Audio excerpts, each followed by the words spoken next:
welcome to the channel. If you enjoy captivating stories and intriguing content, don't forget to hit that like button and subscribe so you never miss an update. Also, drop a comment below telling me where you're watching from.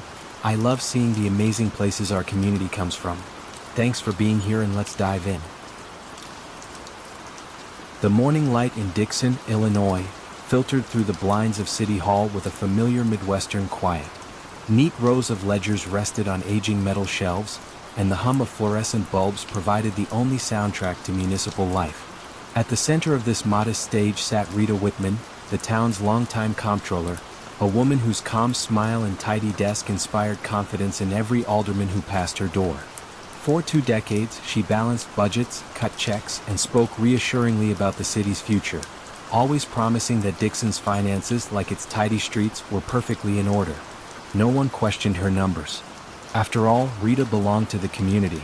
She greeted fellow churchgoers by name on Sundays, hosted charity bake sales on Wednesdays, and appeared in the local paper whenever the city received a grant. Few realized that she spent most evenings on a sprawling horse farm just outside town, an estate that gleamed with white fences and limestone stables. To neighbors, the farm looked like the natural reward of a diligent civil servant who had made shrewd investments. No one guessed that each shimmering saddle and polished trailer was, in reality, paid for by Dixon's taxpayers. The first faint crack appeared on a cold March morning when Catherine Lewis, a junior accountant temporarily filling in for a colleague, opened the city's operating account online. She expected to see roughly $6 million, enough to cover payroll and an upcoming road repair. Instead, the balance hovered barely above $200,000. She frowned, refreshed, and frowned again. Catherine printed the statement, highlighted the breathtaking withdrawals, and walked to Rita's office. Rita didn't flinch. With practiced calm, she explained that the city maintained a second reserve account for large projects, and the apparent shortfall was the result of an internal transfer. She promised to send Catherine the reconciliation after lunch. Catherine smiled, thanked her, and left, convinced by Rita's authority. Yet as the hours passed, the promised documents never arrived. That same afternoon, Mayor Tom Patterson received a cordial email from the Federal Deposit Insurance Corporation. FDIC examiners, reviewing routine filings, had noticed unusually frequent wire transfers from Dixon's primary account to a small regional bank several towns away. The transfers, they noted, carried obscure memos like RS Capital Dev and Late Utility, vague enough to appear legitimate yet curious in their repetition. The FDIC asked for clarification. The mayor, who had trusted Rita implicitly for years, forwarded the email to her with a short note. "Rita, please address." Again, Rita answered confidently, "Standard interfund transfers tied to state reimbursements." She offered to call the FDIC directly, saving the mayor any trouble. Her tone remained warm, almost motherly, and Patterson breathed easier. That evening, Rita drove home beneath an early spring sunset, the windows of her pickup down, country radio playing softly. She parked beside her favorite mare, Velvet Promise, whose sale price alone could have resurfaced every street in Dixon. But Catherine Lewis could not sleep. The reserve account Rita mentioned appeared nowhere in the city's chart of accounts, and a nagging sense of duty kept her laptop glowing past midnight. By comparing bank statements across 5 years, files that no one but Rita normally touched, she discovered that RSCD wires occurred like clockwork every week, funneled into an account titled Reserve Sewer Capital Development Authority.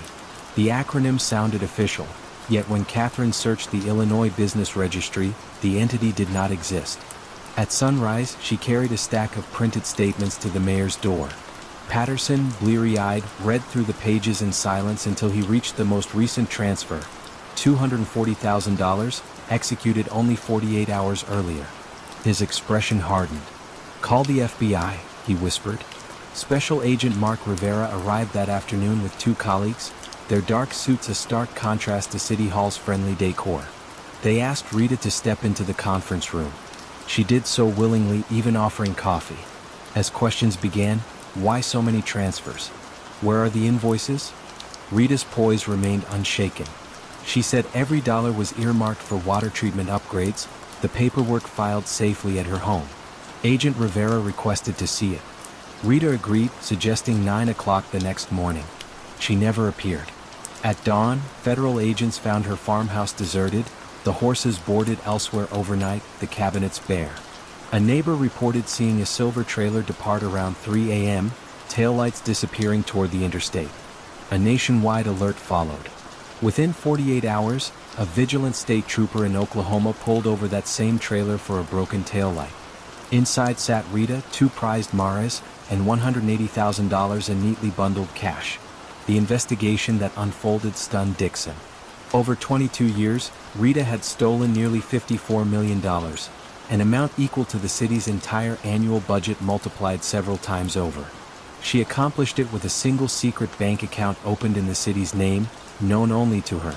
Each week, she wired funds into the account, then shifted them to her personal bank, disguising the trail with fabricated memos. Because she alone reconciled the check register and bank statements, the theft remained invisible. Residents who once applauded her at council meetings now drove past the shuttered farm in disbelief. Reporters descended, filming the marble-floored arena, the crystal chandeliers above horse stalls, the rows of custom boots arranged like art pieces. Auctioneers later liquidated every asset, from championship quarter horses to designer saddles, raising millions to repay the city. Yet the roads remained pocked with potholes Rita had promised to fix, and a planned riverfront revitalization died on the architect's desk. In court, Rita appeared small behind the defense table, her wrists resting on documents detailing decades of deceit. She spoke softly, admitting she had lost control after the first fraudulent transfer, convinced she would repay everything once her horses won enough purses. The judge, unimpressed, sentenced her to 19 years in federal prison. Citizens packed the gallery, some angry, others simply sad, all united by a sense of betrayal deeper than any budget shortfall. Back in City Hall, the shelves of ledgers were replaced with cloud-based software requiring dual approvals for every transaction. Catherine Lewis received a permanent promotion. And on quiet evenings, as the courthouse clock chimed across Dixon, townspeople still wondered how a trusted neighbor had looked them in the eye for 22 years while quietly emptying their coffers. One wire, one horse, one illusion at a time.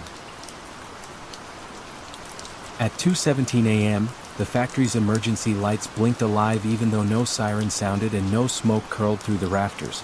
Yet every security camera in DuPont's Kevlar plant outside Richmond quietly froze on the same static frame. Most night shift workers barely noticed the flicker, but a lone guard in the control booth leaned forward, puzzled.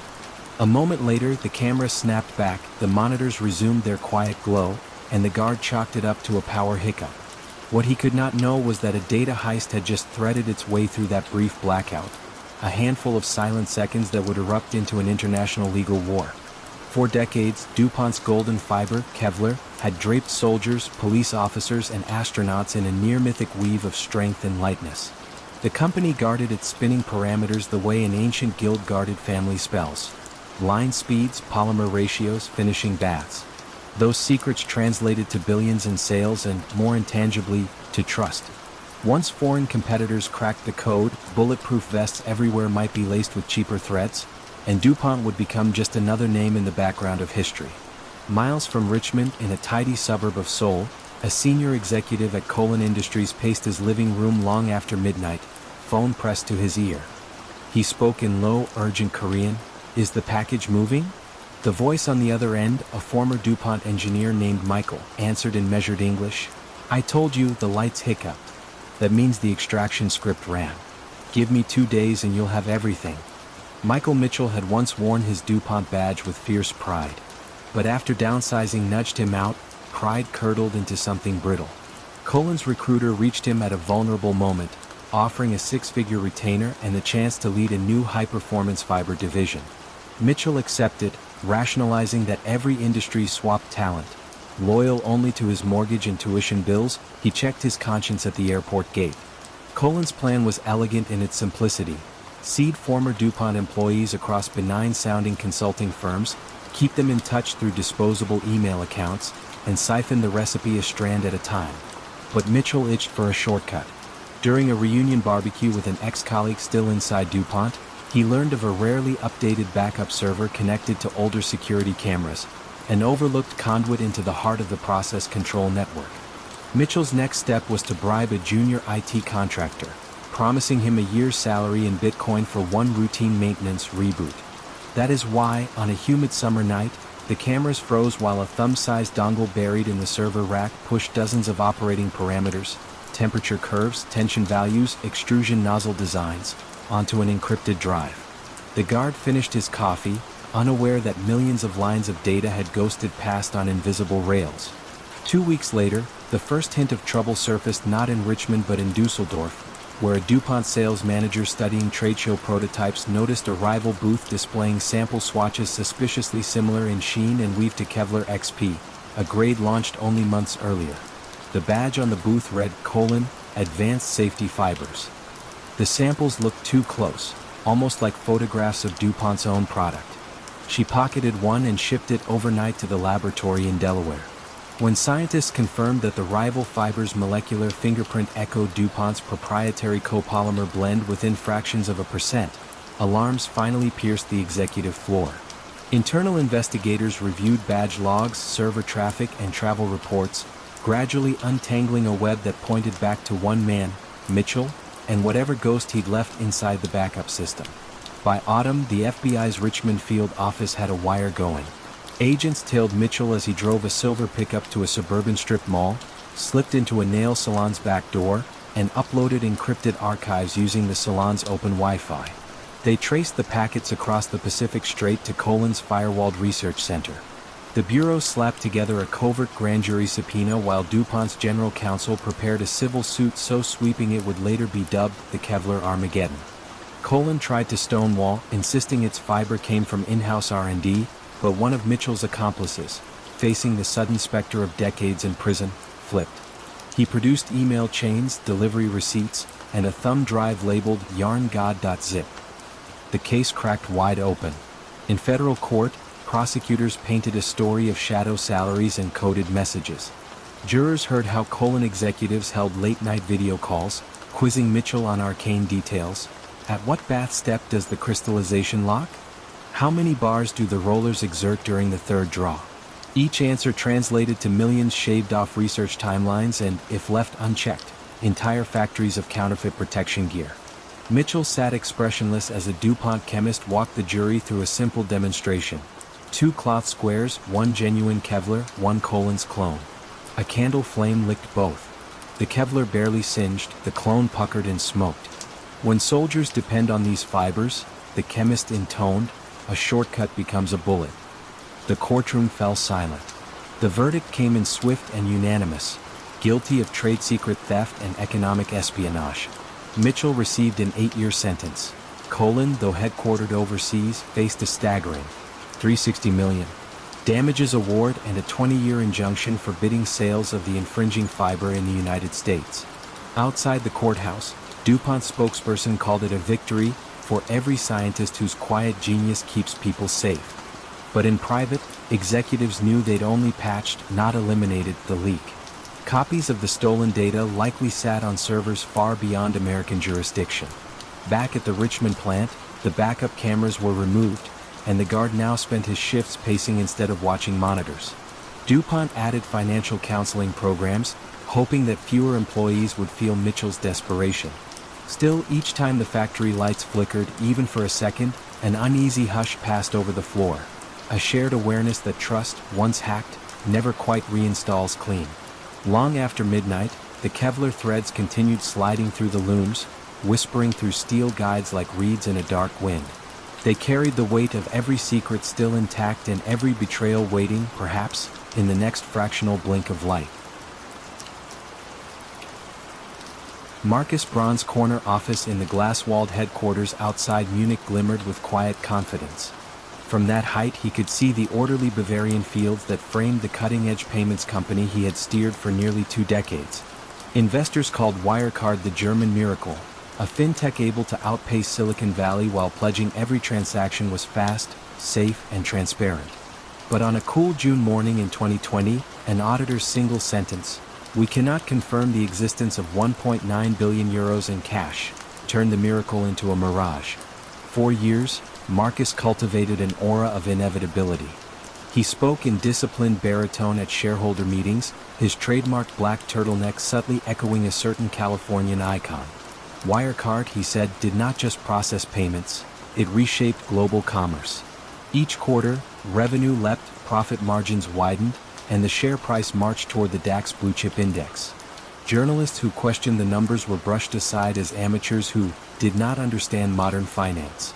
Short sellers called the company's balance sheet an elaborate fiction, only to be met with lawsuits and whispered accusations of market manipulation. Inside the company, a young finance analyst named Hannah Keller watched the drama unfold with unease. She had joined straight from university, proud to work for Germany's first real tech giant. Yet her daily reconciliation work often stumbled over odd gaps. Contracts from Manila with no contact person, merchant accounts in Dubai that generated enormous fees but supplied no invoices, server logs showing spikes in activity at night when European clients slept. Each time she raised a concern, her manager answered with the same gentle warning, "Trust the process, Hannah. Focus on growth." The turning point arrived when KPMG, hired for an independent review, requested direct confirmation of cash balances held in 2 Philippine banks. Those accounts supposedly sheltered nearly a quarter of Wirecard's total assets. Money used to backstop global expansion. Reassuring letters soon appeared, stamped, notarized, and signed by local bank officers. But KPMG could find no record of the officers, and the supposed branch address led to a shuttered storefront wedged between a barber shop and a karaoke bar.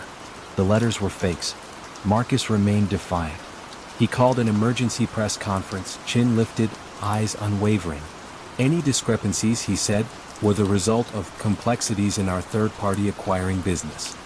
Meanwhile, Chief Operating Officer Jan Marsalek, charismatic, polyglot, fond of secretive late-night strategy calls, promised to fly to Manila personally and settle the matter within days. He booked a private jet, shared selfies from the cabin, and then vanished somewhere over the eastern Mediterranean, leaving behind 2 mobile phones and a mystery that Interpol would later describe as borderless. With the COO missing and auditors stonewalled, the German financial regulator reluctantly halted Wirecard trading. Hannah watched the ticker freeze on her phone, her savings locked inside a company she no longer recognized. Rumors swept through Slack channels. Police surrounding headquarters, servers being cloned, shredders running after midnight. That evening, she stepped onto the office balcony and stared down at the courtyard fountains. For the first time, the tranquil pools looked bottomless. Investigators soon uncovered the heart of the fraud, a network of third-party partners, small payment processors scattered from Singapore to Cyprus, that allegedly handled billions in transactions on Wirecard's behalf. In reality, many were shell companies controlled by insiders who shuffled the same funds in tight circles, inflating revenue with every rotation. The missing 1.9 billion euros had never existed. It was a number invented to balance imaginary profits and soothe skeptical analysts. Marcus Braun surrendered quietly at his Munich apartment, escorted past flashing cameras in a gray hoodie rather than a turtleneck. His expression was calm, almost relieved. In interrogation he claimed he, too, had been misled by subordinates, that the cash must be temporarily inaccessible. Yet forensic accountants traced email chains in which he approved forged documents and coached partners on how to answer audit questions without revealing real transaction volumes. Prosecutors called it a house of cards propped up by intimidation and illusion. Hannah, summoned as a witness, sat in a wood-paneled courtroom and listened while lawyers described the empire she once admired. She learned that an internal whistleblower had warned management years earlier, attaching spreadsheets that mapped the circular money flows. The response had been swift termination and a non-disclosure agreement. She wondered if speaking up earlier would have changed anything, or if the cult of rapid growth would always drown out caution. When the verdict arrived, Wirecard shares were worth pennies, pension funds nursed heavy losses, and Germany's regulatory credibility lay in tatters. Marcus faced multiple fraud charges, while Jan Marsalek remained on the run, rumored sightings flickering from Belarus to Dubai like ghost signals. Hannah found work at a small Munich startup that counted every euro twice before spending it. Some evenings she walked past the deserted Wirecard campus, where weeds sprouted between paving stones and the fountains had been drained, leaving only dry basins that echoed with passing footsteps. In the end, the greatest deception was not the missing money, but the company's mastery of narrative. The comforting story of a national champion, the messianic leader with big promises, the employees who typed code and balanced ledgers, believing they were part of progress. The balance sheets had never matched reality, Yet the illusion held until a single sentence from an auditor pierced the spell. When it did, the fall was sudden, swift, and eerily silent, like the hush that follows when someone finally turns off a radio that had been playing too loudly for far too long. The hotel blueprint landed in Ross Klein's private inbox at 3:03 a.m., a high-resolution rendering of a yet unbuilt luxury suite glowing on his laptop like contraband jewelry. 8 hours earlier, Klein, recently poached by Hilton to create a hip, millennial-minded chain, had stood on a Manhattan sidewalk telling reporters he carried only ideas and optimism from his old job at Starwood Hotels. The truth now hummed in the dark of his apartment. He carried entire floors of Starwood's confidential pipeline, pixel by meticulous pixel. For nearly a decade, Starwood had ruled the boutique hotel boom with its W brand, candles that smelled of cedar and rain, lobbies that doubled as nightclubs, room service menus citing local farms. Competitors spent fortunes trying to decode that alchemy. When Hilton snagged Klein and his lieutenant, Amar Lalvani, its board demanded a rival concept in record time. Klein, feeling both flattered and cornered, dialed Lalvani after midnight. "I need the future," he whispered. "Send me everything we dreamed up." Lalvani still had access to Starwood's design server. His departure paperwork wasn't final. With a few keystrokes, he downloaded PowerPoints mapping W's next 3-year expansion. Color palettes, furniture sketches, even sent profiles timed for seasonal lobby diffusers. He zipped the trove into a folder labeled wedding photos and pressed send. Between them, they convinced themselves this was just reference material, industry know-how, not theft. Weeks passed. Hilton christened its secret project Denizen and funneled the forbidden files into brainstorming sessions. Designers gasped at the level of detail, calling it the blueprint to a cheat code. Construction mock-ups sprang forward at an almost unnatural pace, as if the buildings drew themselves. Investors applauded the momentum. Hilton's CEO promised Wall Street an unveiling within a year. Back at Starwood's glass headquarters in White Plains, brand managers dissected a leaked press release hinting at Denizen's sensory signature lounges and seamless indoor-outdoor guest suites. The wording echoed internal Starwood language never shared outside boardrooms. A marketing director's stomach dropped. She alerted legal, who subpoenaed the careers pages of LinkedIn and spotted a migration pattern. Half a dozen Starwood staff had jumped to Hilton in the same fortnight, all touching future concept designs. Starwood hired a digital forensics firm. The team traced metadata on photos posted by Hilton recruiters, fabric swatches, sculptural chairs, finding identical hash values to images inside Starwood's secure repository. It was as if someone had photocopied the company's imagination. In March 2009, Starwood filed a civil complaint in federal court, accusing Hilton and the two executives of theft on a corporate scale unlike any witnessed in the hospitality industry. The document alleged 100,000 stolen files. Reporters swarmed lobbies from Times Square to San Francisco, snapping pictures of bellhops who knew nothing about the shadow war above their pay grade. Hilton went into lockdown. Executives were ordered to preserve every laptop, BlackBerry, and cocktail napkin doodle. The company's general counsel, stunned by the breadth of the allegations, terminated the Denizen project overnight. Construction crews in Austin and Chicago received abrupt stop-work orders. Designers watched months of fevered progress vanish in a single email. Judge Stephen Robinson, presiding in White Plains, wasted no time. He compared the alleged heist to a vacuum cleaner pressed against Starwood servers. In one pretrial hearing, Starwood's attorney slid across the bench a color board Hilton planned to use, identical to Starwood's unreleased spring palette, down to the Pantone code named Silver Whisper. Hilton's lead counsel shifted in his seat, understanding the optics. Creativity rarely duplicates itself so perfectly. Ross Klein and Amar Lalvani invoked the Fifth Amendment when asked who first suggested copying files. Their silence amplified suspicion. Email chains revealed Klein writing, "We need everything, DNA, skeleton, organs, and we need it modular." The phrase read less like inspiration, more like autopsy instructions. As discovery deepened, Starwood's forensic experts recovered deleted drafts of Denizen proposals. Some contained track changes comments explicitly referencing Starwood property names. Make the Bangkok roof bar more W-like. Mirror the Scottsdale cabanas. Hilton's executives insisted they never saw those drafts. A paralegal muttered to colleagues that denial had become a thin hallway with no exit. Facing a potential injunction that could cripple new development for years, Hilton's board sought a settlement. Negotiations felt like trench warfare. Starwood demanded $1 billion and an apology carved in stone. Hilton countered with millions and a press release. During a marathon weekend session inside a neutral conference room, both sides witnessed a startling disclosure. The number of stolen documents wasn't 100,000 but closer to 300,000, including entire zip archives of supplier contracts and fragrance oil formulations. Even Hilton's negotiators blanched. On December 23, 2010, a deal emerged. Hilton would pay Starwood $75 million in cash, $75 million more in hotel management fees over the next 5 years, effectively funding its rival's growth. A court-appointed monitor would live inside Hilton for 2 full years, policing every brainstorm and prototype for residual taint. Denizen remained shelved, its brand assets sealed in legal amber. Klein and Lalvani left Hilton under quiet agreements. Neither faced criminal charges, but their reputations dimmed. In industry circles, their once gleaming names carried an asterisk, a reminder that brilliance unchecked can scorch the hands that reach for it. Starwood's executives toasted victory with flutes of champagne in a newly opened W lobby scented, poetically, with silver whisper. Yet even amid triumph they felt a pang.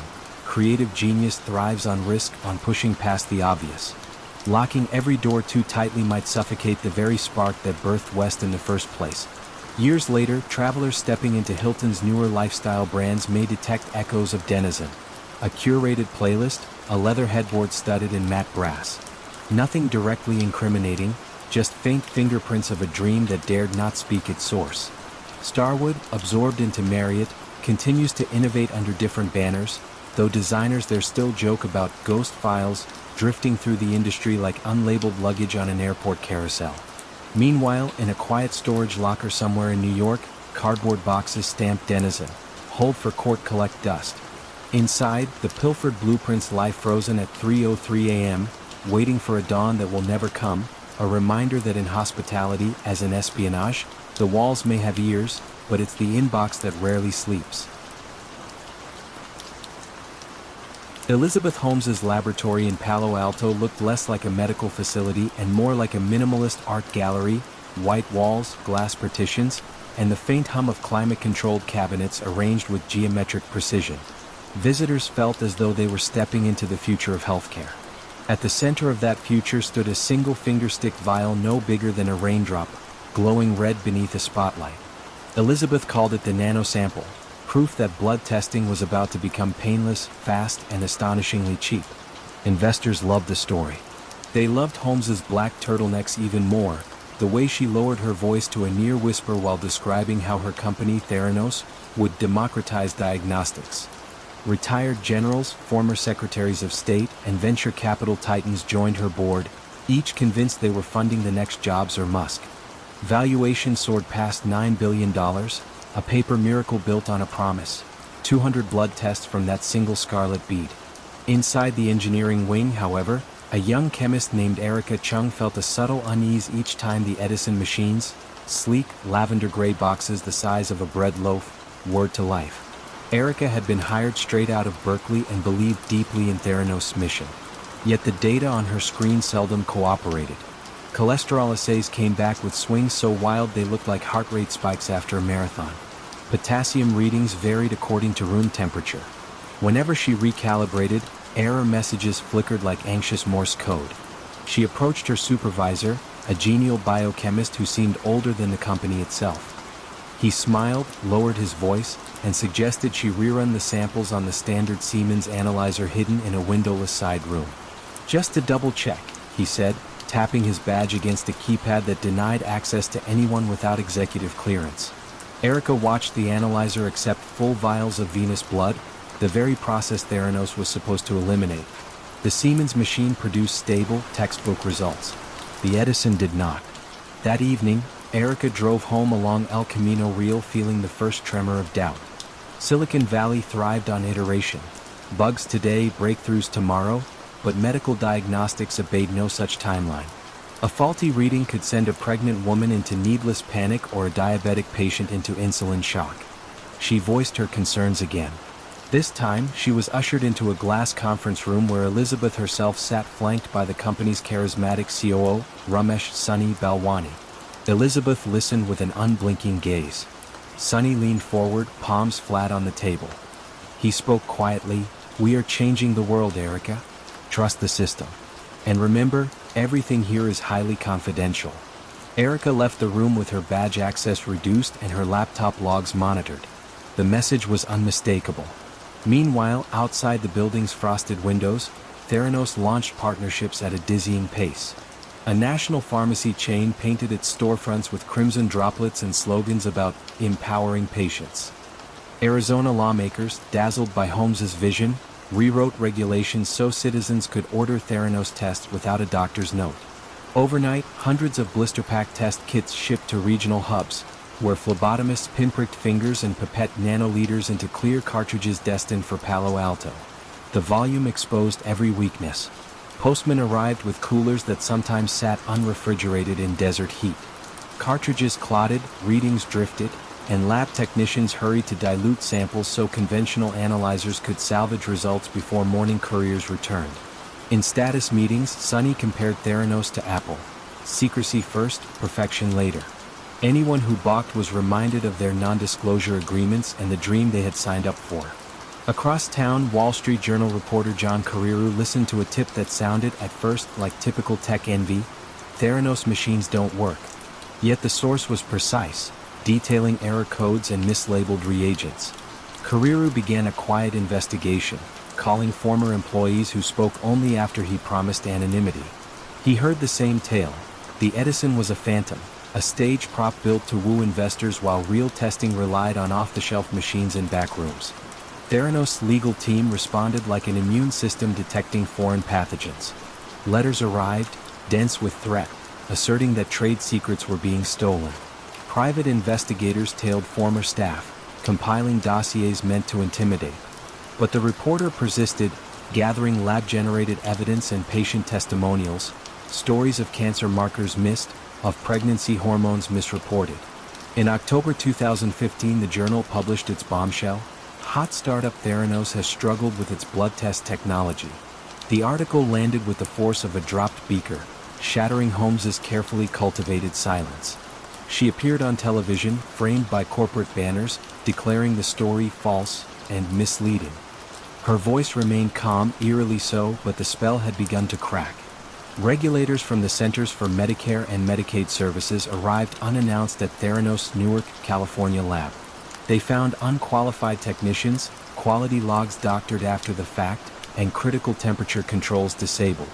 Within months, Holmes and Sunny were barred from running a clinical lab for 2 years.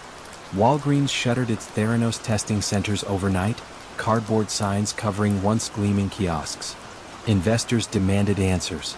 Holmes promised a new analyzer, codenamed Minilab, that would vindicate her vision. She demonstrated the device to potential partners by testing a single sample of her own blood, an orchestrated ritual that sidestepped peer review. Yet emails later revealed that the Minilab too failed accuracy benchmarks. The board of directors, once hailed as a model of statesmanlike oversight, realized they had never insisted on audited financials or peer-reviewed data. Their credibility evaporated alongside the valuation. In 2018, federal prosecutors charged Holmes and Balwani with massive fraud. Billions raised on the illusion of a technology that did not exist. During the trial, Erica Chung testified. She described error logs, sample dilutions, and the chill in that conference room where innovation had been used as a shield against scrutiny. Jurors heard recordings of Elizabeth assuring investors that every test ran on Theranos devices, even as internal emails discussed purchasing more Siemens machines to handle overflow. The verdict: guilty on multiple counts of wire fraud and conspiracy. Today, the luminous laboratory stands dark, monitors removed, benches dusty. Startup hopefuls still drive past, noting the faded logo like a warning carved into bedrock. Promise without proof is peril. Yet the story's final note belongs to the whistleblowers, young scientists who believe that truth, though quieter than hype, carries farther in the end. Their decision to speak up became the real breakthrough, a reminder that in medicine, unlike in apps, beta testing on the public can never be an acceptable launch strategy. The black screen terminal blinked exactly once, and in that instant a decade of Goldman Sachs trading magic began to flow, line by silent line, into a directory no one in the bank's glass tower had ever heard of. Sergei Aleynikov, a quiet programmer with a pianist's hands, sat inside an after-hours cubicle on the 7th floor of Goldman's Hudson Street data center. He looked like any other developer burning midnight caffeine, but his cursor told a different story. It highlighted a swath of proprietary code, algorithms that shaved fractions of seconds off trades, turning slips of time into rivers of money, then piped it through an encrypted relay to a server registered in Germany under a nonsense name. The transfer took 4 minutes. The advantage hidden inside that code was worth billions. Aleynikov had grown restless in the bank's maze of beige walls. He'd built pieces of the high-frequency trading system himself, watching it mature from cryptic math into a humming engine that could buy and sell thousands of shares before a human blinked. Yet his paycheck felt modest beside the numbers scrolling across traders' monitors.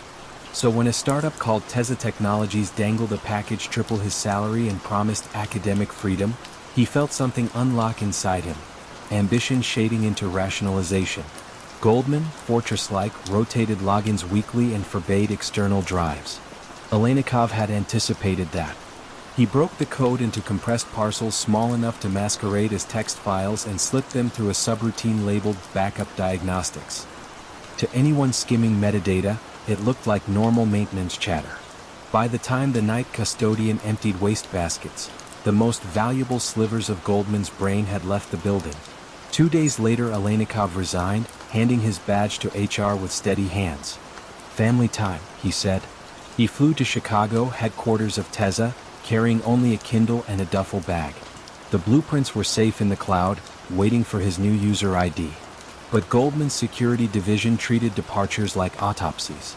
A routine audit flagged an unusual spike in outbound packets during Aleynikov's final login. The line item landed on the desk of Special Investigations lead Margot Quinn, a former NSA analyst who believed in patterns the way others believe in fate. She replayed server logs frame by frame until she found the ghost commands, tar czf, into an external IP. Her stomach knotted. That -- wasn't in any manual. Quinn notified the bank's legal chief at dawn. Within hours, the FBI cyber squad sealed a quiet warrant. They waited until Aleynikov's return flight touched down at Newark, thinking he would stride off the jet a triumphant hire. Instead, plainclothes agents greeted him at the gate, badges glinting like cold coins. He froze, summer jacket still draped over one arm, as they recited a charge he had never expected to hear aloud: violations of the Economic Espionage Act. In a windowless interrogation room, he tried to explain. He had only copied open-source components, code he himself had written. The agents nodded politely, slid forward printed snippets annotated in red. The functions weren't open source. They were Goldman's heartbeat, optimized to slice 32 milliseconds off a round trip to the New Jersey exchange.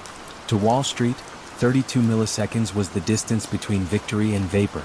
News of the arrest leaked before nightfall. Headlines shouted bank programmer stole secret sauce. Traders whispered that if Goldman's speed edge vanished, the whole high-frequency ecosystem might shuffle overnight, fortunes redealt like cards after a false shuffle. Rivals watched with a cocktail of schadenfreude and dread. Any one of them could be next to discover faithless genius in their own ranks. Goldman's attorneys pressed the Justice Department to prosecute swiftly, fearing the code could still surface inside some rival black box. Prosecutors agreed. They framed the theft in stark, almost romantic terms. Aleynikov had tried to bottle time itself and sell it. Defense counsel countered that the bank exaggerated, that algorithms evolved so fast today's breakthrough was tomorrow's scrap metal. The jury sat through weeks of screenshots, flowcharts, and testimony comparing microseconds to gold dust. During closing arguments, Quinn took the stand. She described watching packet headers like watching sand spill from an hourglass. Every grain, she said, was a trade someone else wouldn't win. Her calm voice carried a weight that technical graphs lacked. The courtroom air thickened with the realization that intangible lines of text could tilt entire markets. Aleynikov was found guilty on 2 counts and sentenced to 8 years. As marshals led him away, he turned once toward the gallery, searching for something. Maybe validation, maybe absolution, but found only reporters scribbling metaphors. Yet the story refused to settle. Months later, an appellate court overturned the conviction, ruling that the statutes used did not quite fit bespoke computer code. For a moment, Aleynikov walked free, a Schrodinger's thief. Goldman, unsatisfied, pushed for new charges under lesser statutes. Another trial, another verdict. Guilty again, this time for unlawful duplication of secret material. The sentence shrank to time served, but the saga had etched a deeper lesson. Laws written for stolen blueprints and factory molds struggled to grasp a crime measured in keystrokes. Inside Goldman's data center, badge readers gained thumbprint scanners, and outbound traffic monitors learned to flag not just volume but intent, parsing command lines for verbs that smelled of exfiltration. Engineers grumbled about lost autonomy. Compliance officers quoted Aleynikov's docket number like a warning label. Teza Technologies never received the code. Venture money cooled. Aleynikov, barred from finance by probation terms, took consulting gigs in machine learning, forever followed by a footnote. Some evenings he plays Debussy on an upright piano in his apartment, hands drifting 32 milliseconds ahead of the beat, then behind, as if searching for a rhythm the world no longer allows him. Quinn, now head of global cyber defense, keeps a framed printout of the original packet log above her desk, a handful of IP addresses marching into darkness.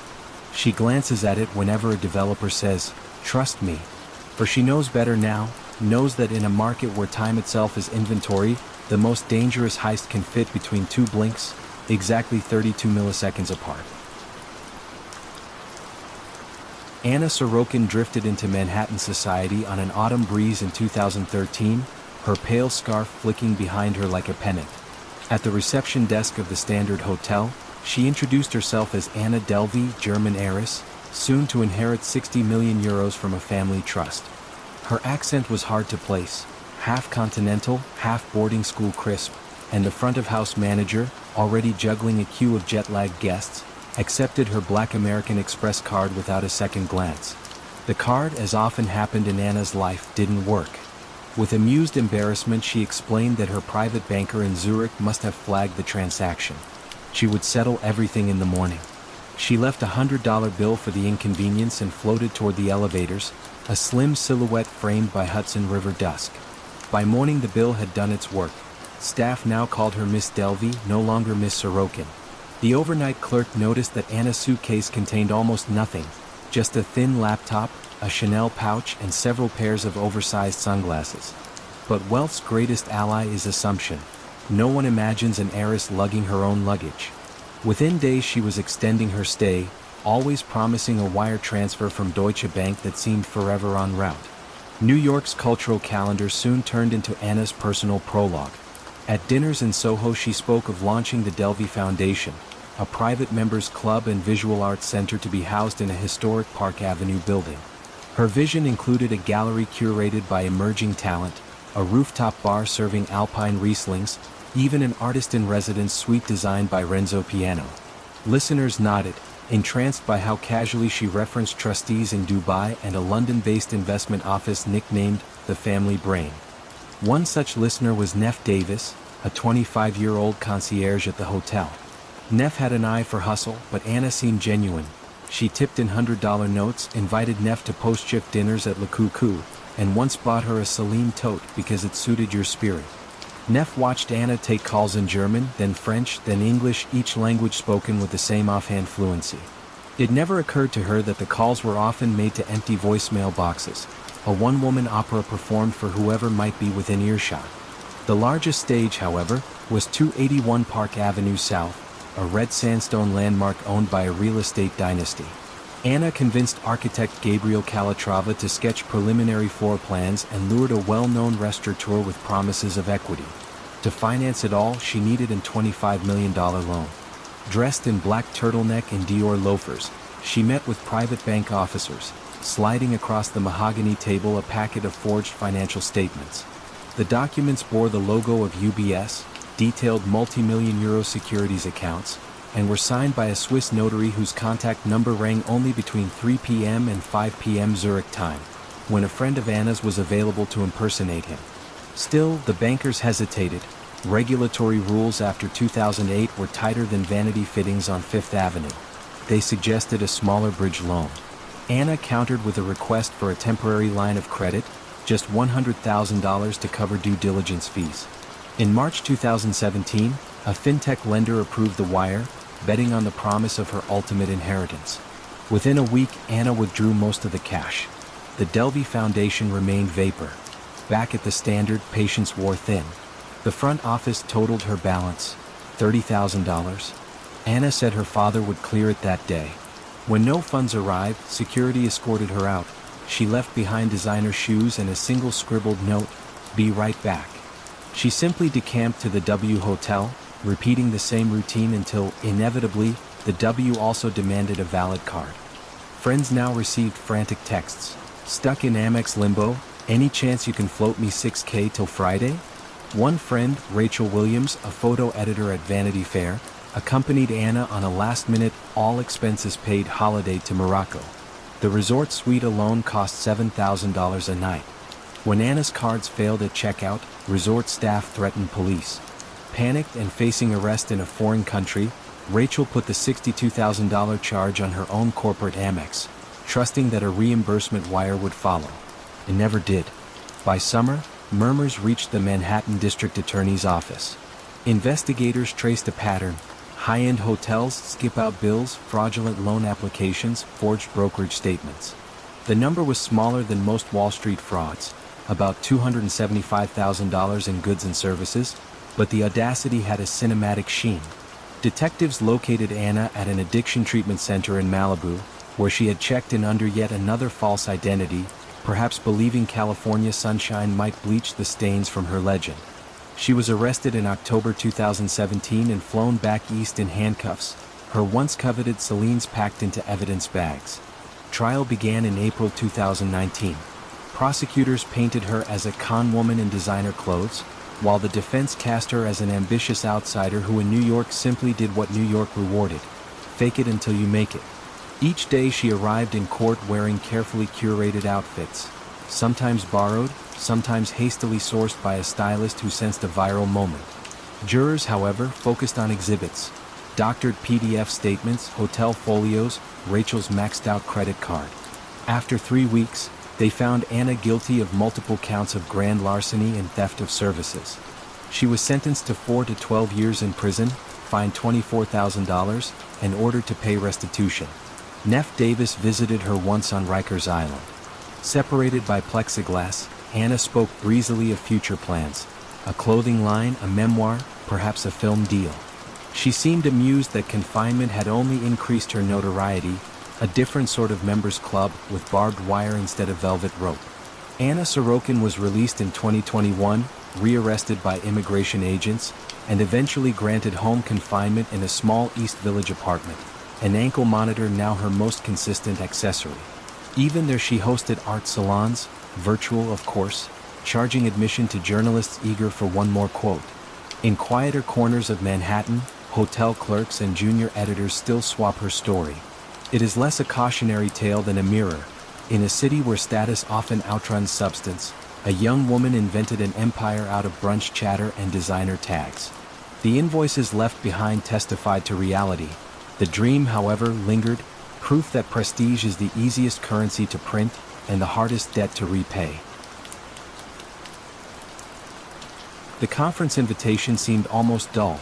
A single paragraph asking Dr. Evan Grant, materials scientist at GE Aviation's Cincinnati campus, to present his latest findings on composite fan blades at Nanjing University of Aeronautics.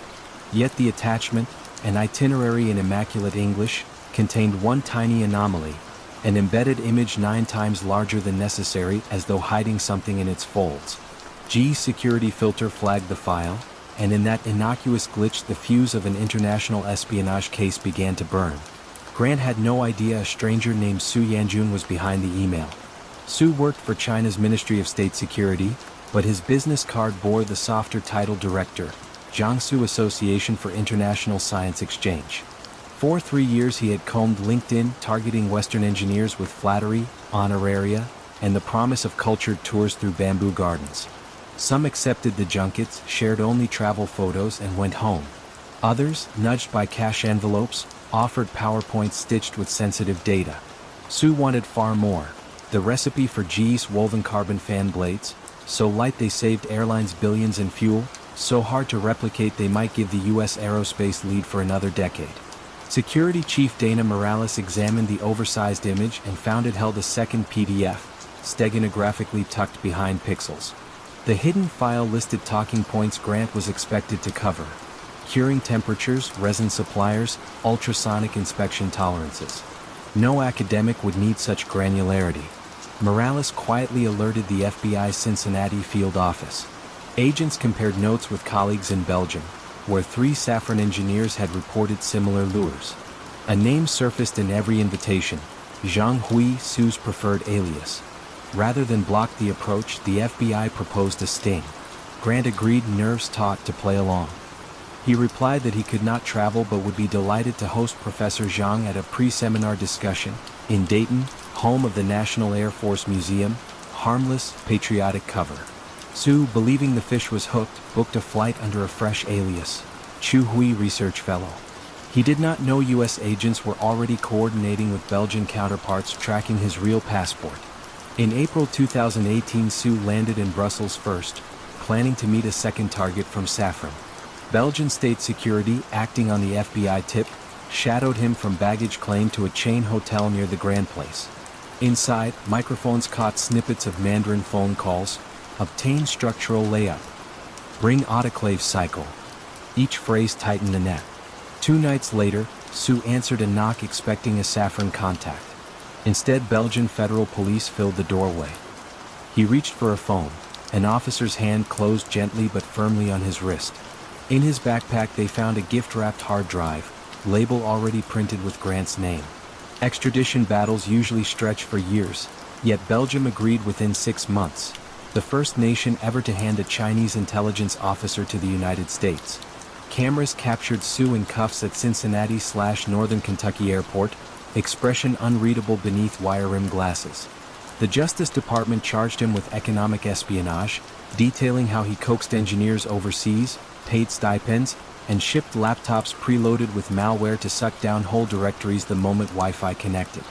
Prosecutors dubbed the affair Operation Turbine. G's attorneys, usually circumspect, supplied stark affidavits. The composite blade strength-to-weight ratio, once public, could leapfrog rival jetliners and redirect billions in aircraft orders, an advantage that took 15 years and untold research dollars to earn. In federal court, Su's defense argued he was merely a bureaucrat facilitating academic exchange. The jury watched recording after recording of him scripting desired deliverables and coaching recruits to mask employer names on slides. One transcript sealed his fate. Su, reassuring a hesitant Boeing subcontractor, wrote, "Use personal email, IT scans corporate attachments. Rename files family photos." The simplicity chilled even seasoned jurors. Evan Grant testified last, calm but taut. He recounted how a single ply orientation, if disclosed, could cascade into lighter wings, farther ranges, different wars. He described stepping into G's Blade Lab at dawn, hearing carbon ribbons slap looms like muted drums, knowing every strand wove 3 countries' air power. "People think secrets are blueprints," he said, voice catching. "Sometimes they're just angles, 7 degrees one way, 11 the other, but they change the world." After 8 days, the jury returned guilty on all counts. Su received a 20-year sentence. The longest ever imposed for corporate spying. In the U.S. courtroom gallery remained silent as marshals led him away. No embassy official attended the verdict. Behind G's guarded turnstiles, life resumed, yet something subtle had shifted. Engineers who once swapped insights over coffee now paused, checking badges first. Cyber teams installed anomaly detection AI tuned not just for kilobyte spikes but for odd image-to-file ratios. The wrinkle that exposed Su. Dana Morales added a plaque beside the SOC monitors. A blown-up section of that very invitation, arrow pointing to the bloated JPEG. Beneath it a line from Grant's testimony, "Angles change the world." Far across the Pacific, runway tests of a new Chinese engine continued. Analysts still debate whether any fragment of G's composite secret slipped through before Su's arrest. Some aviation watchers swear the fan blade sheen looks too familiar. GE, bound by caution, says only that real mastery is more than diagrams. It's the craft in fingers, the habits and institutional muscle that no PDF can fully capture. Yet every few months a new spearfishing email lands in some aerospace inbox. promising honoraria and tea ceremonies. Most are deleted, but occasionally curiosity hovers over reply. In those hovering seconds lives the lesson of the seminar that never happened. That espionage sometimes arrives politely formatted, peer-reviewed, and set in 12-point Times New Roman, seeking not just secrets, but the slender human gap between pride and vigilance where the future can be lifted, layer by carbon fiber layer, and carried quietly away. Night settled early over Manhattan that December, frosting the canyons of glass and steel with cold light. Inside the Lipstick Building on 3rd Avenue, Suite 17A glowed warmly. Visitors described the space as modest: cream carpet, plain desks, no hint of the billions supposedly managed there. At the center sat Bernard L. Madoff, silver-haired, soft-voiced, glasses perched low. Clients said his office felt like a cardiologist's waiting room, hushed, efficient, reassuring. They left believing their money's pulse was steady and strong. For nearly 2 decades, Madoff Investment Securities had delivered what other funds only promised: smooth, positive returns, up in storms and sunshine alike. Private bankers from Geneva to Palm Beach jostled for a coveted spot on the client list. The strategy, Bernie explained, was a split-strike conversion, a complex options trade that hedged risk and captured steady gains. Few understood the details, but few wanted to show ignorance. After all, Madoff had once chaired the Nasdaq. When journalists requested interviews, he demurred with grandfatherly modesty, "We just do what we do." The mystery enhanced the magic.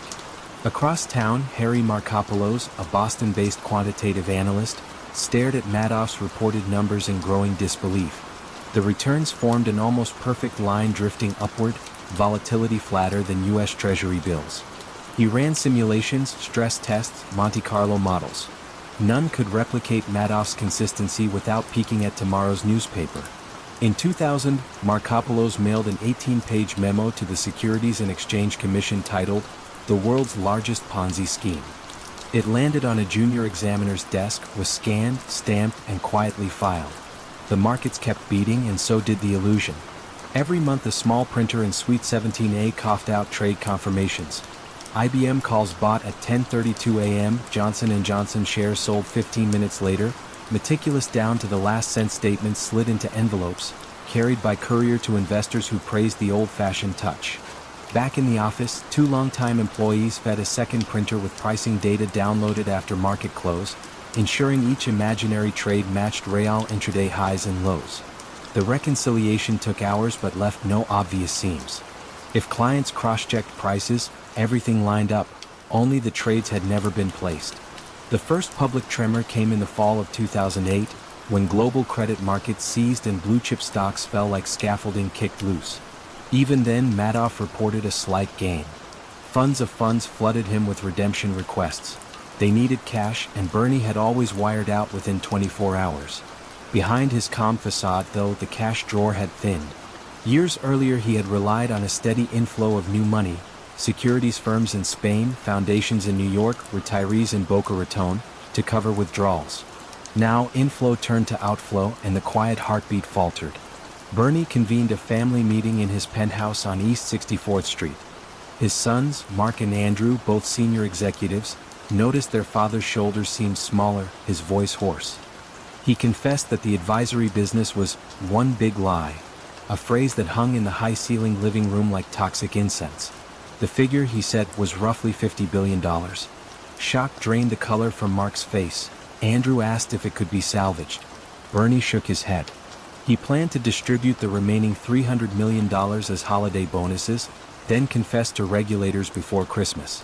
The sons left in silence and phoned an attorney. Within 24 hours, federal agents knocked at the penthouse door. News hit the wires on December 11, 2008. Headlines spoke of Ponzi King and Wall Street betrayal. Elderly investors watched CNBC with hands over their mouths. Entire family foundations realized they were penniless. Among the casualties was the Elie Wiesel Foundation for Humanity, wiped out to the last dollar. European banks faced billions in exposure, prompting hurried weekend meetings with central bankers.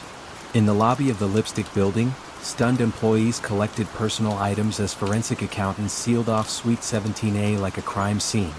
Inside, investigators found a single ledger titled 703 account. It showed billions flowing in, billions flowing out, no legitimate trades in between. Desk drawers held stacks of pre-printed deposit slips, some yellowed with age. The much-vaunted split-strike algorithm existed only in marketing literature. When asked why he had done it, Madoff answered, almost pleading, "It started small. I thought I could fix it. Then it was too late." He seemed bewildered by the scale of his own deception, as if the scheme had grown autonomously, a financial golem fed by greed and trust. Court proceedings moved quickly. Facing irrefutable records and a wave of public anger, Madoff waived trial and pleaded guilty to 11 felony counts: securities fraud, wire fraud, money laundering, perjury. Judge Denny Chin called the crime extraordinarily evil, noting that many victims had lost life savings. He pronounced a sentence of 150 years, a number more symbolic than practical, meant to eclipse hope. Applause erupted in the gallery. Some investors wept, unsure whether tears marked closure or the reopening of grief. Outside the courthouse, a chilly wind swept up Center Street. Reporters clustered around recovering victims, clutching manila folders of restitution forms. At the SEC, heads rolled, hearings convened, and solemn vows were made to never miss such warnings again. Harry Markopolos testified before Congress, his earlier memos now public record. He spoke without triumph, describing the frustration of reporting a crime no one wanted to see. Yet amid ruins, recovery began. Trustee Irving Picard clawed back funds from feeder funds, hedge managers, even families who had withdrawn fictitious profits years before. By 2022, the estate had recovered over $14 billion, still short but astonishing in scope. Some elderly victims bought modest condos, others endowed scholarships in gratitude for partial restitution. Still, dinners would never taste the same. Trust, once fractured, rarely heals completely.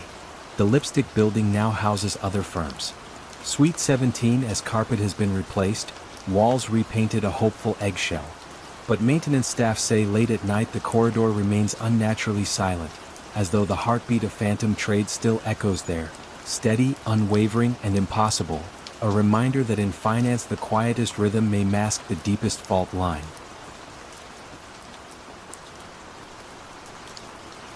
The small glass vial clinked as it rolled across the conference table, and for a frozen second every executive in the Midtown Atlanta boardroom knew they were staring at the liquid essence of Coca-Cola's deepest secret. No one spoke, but the tension pressed against the windows like a summer thunderstorm. The courier who had slipped the vial under the receptionist's desk that morning had also left a handwritten note, proof of authenticity, more available upon payment. It was signed only with the initials JBW and a prepaid phone number. As security rushed to seal the floor, legal counsel phoned the FBI, and the world's most closely guarded recipe suddenly lay exposed to the harsh fluorescent light of corporate betrayal. 3 weeks earlier, Joya Williams, an executive administrative assistant with a badge that opened almost every door on Coca-Cola's 25th floor, had noticed how easily confidential documents drifted across her desk. Shareholder letters, board agendas, prototype labels for an upcoming energy drink, and on one idle afternoon, a thin manila folder stamped Formula Vault. Do not duplicate. She was smart, underpaid, and resentful after being passed over for a promotion. The folder's weight in her hands felt both intoxicating and cruel, like an invitation she could not refuse. Across town, Ibrahim Dimson sat in his cramped apartment, scrolling through forums where disgruntled employees traded gossip about monetizing inside knowledge. Dimson had once dreamed of owning a marketing agency. Now he sold knockoff colognes from the trunk of his car. When Williams messaged him, "I have something that could make us both rich," he laughed, then realized she wasn't joking. Together they recruited Edmund Duhaney, an acquaintance with a talent for making introductions and disappearing before the bill arrived. The trio formed a plan as naive as it was audacious: steal fragments of the formula, offer them to Pepsi for $1.5 million, and fly to the Bahamas before anyone noticed. Williams copied lab notebooks, photographed flavor diagrams, and, on a slow Friday, lifted a 4-ounce sample from the pilot bottling line. She wrapped the vial in bubble wrap, tucked it into her purse, and on Monday morning placed it where an intern might find it and escalate up the chain. It was bait designed to prove authenticity, because in their minds Pepsi would only pay if it tasted the truth. Yet Pepsi's culture war with Coke had matured since the Cola Wars of the 1980s. In Purchase, New York, Pepsi's corporate security division received an anonymous package containing photocopied pages and a polite cover letter. We have information that will be of interest to your CEO. Instead of dialing the printed number, Pepsi's vice president of law affairs called the FBI. The move was partly ethical, partly pragmatic. Buying stolen secrets might grant a brief advantage, but the fallout would be catastrophic. Better to disarm the grenade than juggle it. So when Dimson's prepaid cell phone finally rang, the voice on the other end did not belong to a Pepsi executive. It belonged to Special Agent Gerald Sullivan, who posed as Mr. Coates, a procurement director eager to meet. The trio agreed to hand over a second batch of documents at the airport Hilton, room 418. As they drove to the rendezvous, dimming streetlights flickered past the windshield, mirroring their flickering confidence. In the trunk, the documents rested beside a banker's box labeled insurance papers, a prop in case they were stopped. Inside room 418, Williams laid out spreadsheets that detailed flavor ratios and production line calibrations. She spoke calmly about deliverables, yet her hands shook as she slid each page forward.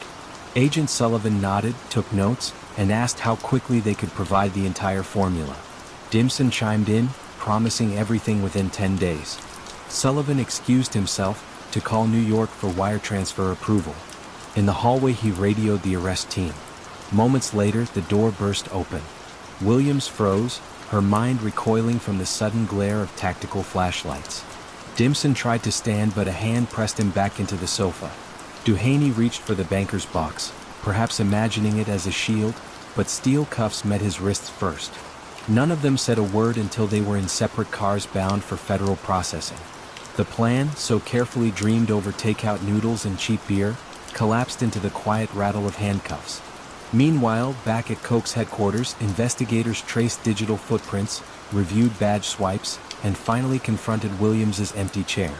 Senior Vice President Ingrid Saunders Jones sighed as she read the initial FBI report. The theft had been internal, personal, and frankly unsophisticated.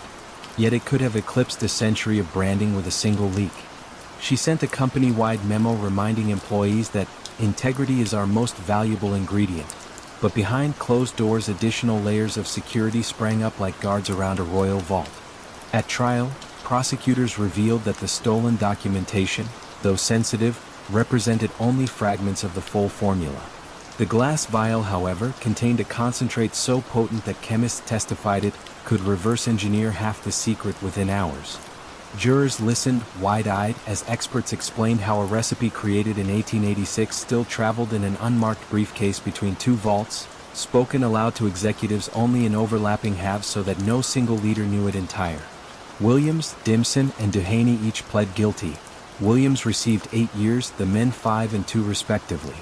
In the end, Coca-Cola's brand survived unscarred, Pepsi earned unexpected praise for its ethical reflex, and the FBI added a textbook case to its seminars on corporate espionage. But the story lingers in late-night boardrooms, whispered by security chiefs to new hires. Ambition, desperation, and a single vial can topple even the mightiest fortress if trust erodes from within. And sometimes the loudest alarm is the faintest clink of glass on wood, rolling just far enough to remind everyone that secrets are never heavier than when they fit in the palm of a hand. Late evenings in Canary Wharf offered a peculiar hush, the Thames glimmering like polished steel beneath London's newest cathedrals of finance. On the 31st floor of the Citigroup Centre, the chief investment office of J.P. Morgan Chase kept its lights burning long after neighboring desks fell dark. There, a French trader named Bruno Ixel, known among peers as the London Whale for the outsized ripples his position sent through credit derivative markets, adjusted his headset, eyes fixed on a prism of glowing monitors. One keystroke could nudge billions. Officially, the CIO's mandate was dull. Use the bank's excess deposits to hedge risk and generate a modest cushion of income. Unofficially, it had grown into a profit engine, its trade so large that rival banks whispered of a secret hedge fund hiding inside the balance sheet of America's biggest lender. Year after year, Ixel's book posted tidy gains, smoothing quarter-end earnings like a well-pressed suit. Executives in New York, led by veteran risk guru Ina Drew, praised the team's tempest-taming strategy and granted ever larger limits. By January 2012, Ixel's flagship position, dubbed the Tranche Book, had swollen past 100 billion. In notional value, a knot of credit default swaps tied to an index of corporate bonds. The thesis sounded reasonable at first. U.S. companies were flush with cash, default seemed unlikely, so selling protection would harvest steady premiums. But the position had metastasized, layering exotic forwards upon vanilla swaps until no one could map the full geometry. One junior risk analyst, Javier Martin Artejo, noticed growing tremors. The desk's internal model, nicknamed P&L4, began flashing crimson. Tiny movements in the index now translated into million-dollar swings.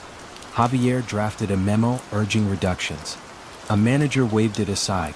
Market depth, he insisted, could absorb any exit. Besides, bonuses were tied to net revenue, and the London Wales trade still showed black ink, at least on paper. That ink depended on daily marks entered manually into spreadsheets. Each afternoon a valuation team phoned brokers for quotes, selecting the figures that felt most representative. As volatility rose, so did disagreement about fair value. Eventually, the practice shifted from choosing a quote to manufacturing one. Marks crept away from market reality by fractions of a point, fractions that, when multiplied across the gargantuan book, meant tens of millions. Word of an unseen leviathan soon leaked to traders at hedge fund Blue Mountain Capital. They sensed an anomaly, index prices misaligned with constituent bonds, an arbitrage screaming to be harvested. Blue Mountain started buying protection, the very contracts Bruno was desperate to sell, driving spreads wider. Each tick against him sank the CIO book deeper, but the internal marks moved only a hair, preserving the illusion of calm waters. Back in New York, CEO Jamie Dimon received a terse email summarizing press rumors. JP Morgan trader distorts credit markets. Dimon brushed it off as a tempest in a teapot, repeating the phrase during an April earnings call. Yet the teapot was already rattling on a roaring flame. Losses that month alone reached $2 billion. By traders' own estimates, though official ledgers showed a modest dip. May 10, 2012, brought the reckoning. Under pressure from compliance chiefs and an increasingly skeptical board, the CIO remarked the book to observable market levels. Overnight, the reported loss ballooned to $4.2 billion. Spreadsheets could no longer disguise the breach. The whale had breached as well, and Wall Street's sonar registered the splash. The next morning, regulators flooded both sides of the Atlantic. In London, the Financial Conduct Authority mirrored servers and seized chat logs. In New York, the Office of the Comptroller of the Currency requested audio recordings, documenting hurried conversations in which traders debated adjusting prices so the noise wouldn't scare senior management. Ina Drew resigned within a week. Ixil, his voice cracking, told investigators he had followed guidance and that valuation decisions were above his pay grade. Congressional hearings opened that June. Dimon arrived in a navy suit, white pocket square crisp as a dividend check. Committee members brandished a flowchart titled The London Whale Trades, its loops and arrows resembling a knot no sailor could untie. Dimon conceded the losses, eventually, $6.2 billion, and admitted the phrase tempest in a teapot had become the worst of understatements. Still, he reminded lawmakers that JP Morgan remained profitable. The bank could absorb the hit. What it could not absorb was the damage to its aura of perfect risk management. Criminal inquiries zeroed in on the marking process. 2 lieutenants, Javier Martin Artejo and Julian Grout, were indicted for conspiracy to falsify books and records. Both insisted that price shading was tacitly encouraged, a corporate defense mechanism against quarter-end scrutiny. Ixil cooperated, sharing internal emails in which supervisors instructed him to get marks up or find a level that would avoid triggering limit breaches. Prosecutors ultimately dropped charges after a jury in another case acquitted the defendants, but the narrative stuck. Losses happen, falsifying them is the crime. By 2013, the whale had receded into deep water. JP Morgan paid $920 million in fines to US and UK regulators and clawed back tens of millions in compensation. New risk models imposed stricter caps, and the Chief Investment Office shrank to its original unglamorous role, cash steward, not profit center. On foggy nights, Canary Wharf traders still recall the moment screens flickered with that first rumor of a monstrous position. Some retell it as comedy, an overfed book thrashed by market forces. Others describe tragedy, a tight circle of professionals nudging numbers until fiction ossified into fact. The most haunting takeaway is quieter. When incentives reward silence and success appears effortless, even well-lit glass towers can hide deep, opaque depths. Perfect habitats for whales no one notices until they surface, gasping in full public view. The black leather briefcase landed on the hood of a maroon Opel sedan with a soft thud, and in that moment, inside a dim Detroit parking garage, General Motors lost 7 years of its most coveted cost-cutting secrets. José Ignacio López de Arriortua, GM's legendary purchasing chief, had just resigned to join Volkswagen in Germany. The news ricocheted through Detroit's Renaissance Center like a ricocheting pinball. The man who had squeezed billions from suppliers was jumping to a rival, taking with him, people whispered, the very blueprints of GM's future. For a decade, Lopez had wielded spreadsheets like sabers, slashing parts prices, streamlining factories, earning the nickname Lopez the Terrible among vendors. Yet his genius hid a restless impatience. He wanted a seat on GM's board, and when that door stayed shut, VW CEO Ferdinand Piëch offered him something better. A board seat in Wolfsburg, carte blanche to reinvent the entire purchasing division, and it seemed rockstar status in Europe. Lopez's farewell party was strangely cordial. Handshakes, champagne, a tasteful sheep cake, while security badges still dangled from his belt. No one noticed the extra briefcase he carried to his car that night. Inside lay binders titled Global Sourcing 1994 to 2001, Vendor Scorecards, and a spiral notebook covered in his own angular handwriting, Project Saturn Cost Targets. Keep private. The next morning, GM's Vice President of Legal, Louis Hughes, received an anonymous fax. It showed a photocopied page from one of those binders, complete with proprietary pricing algorithms.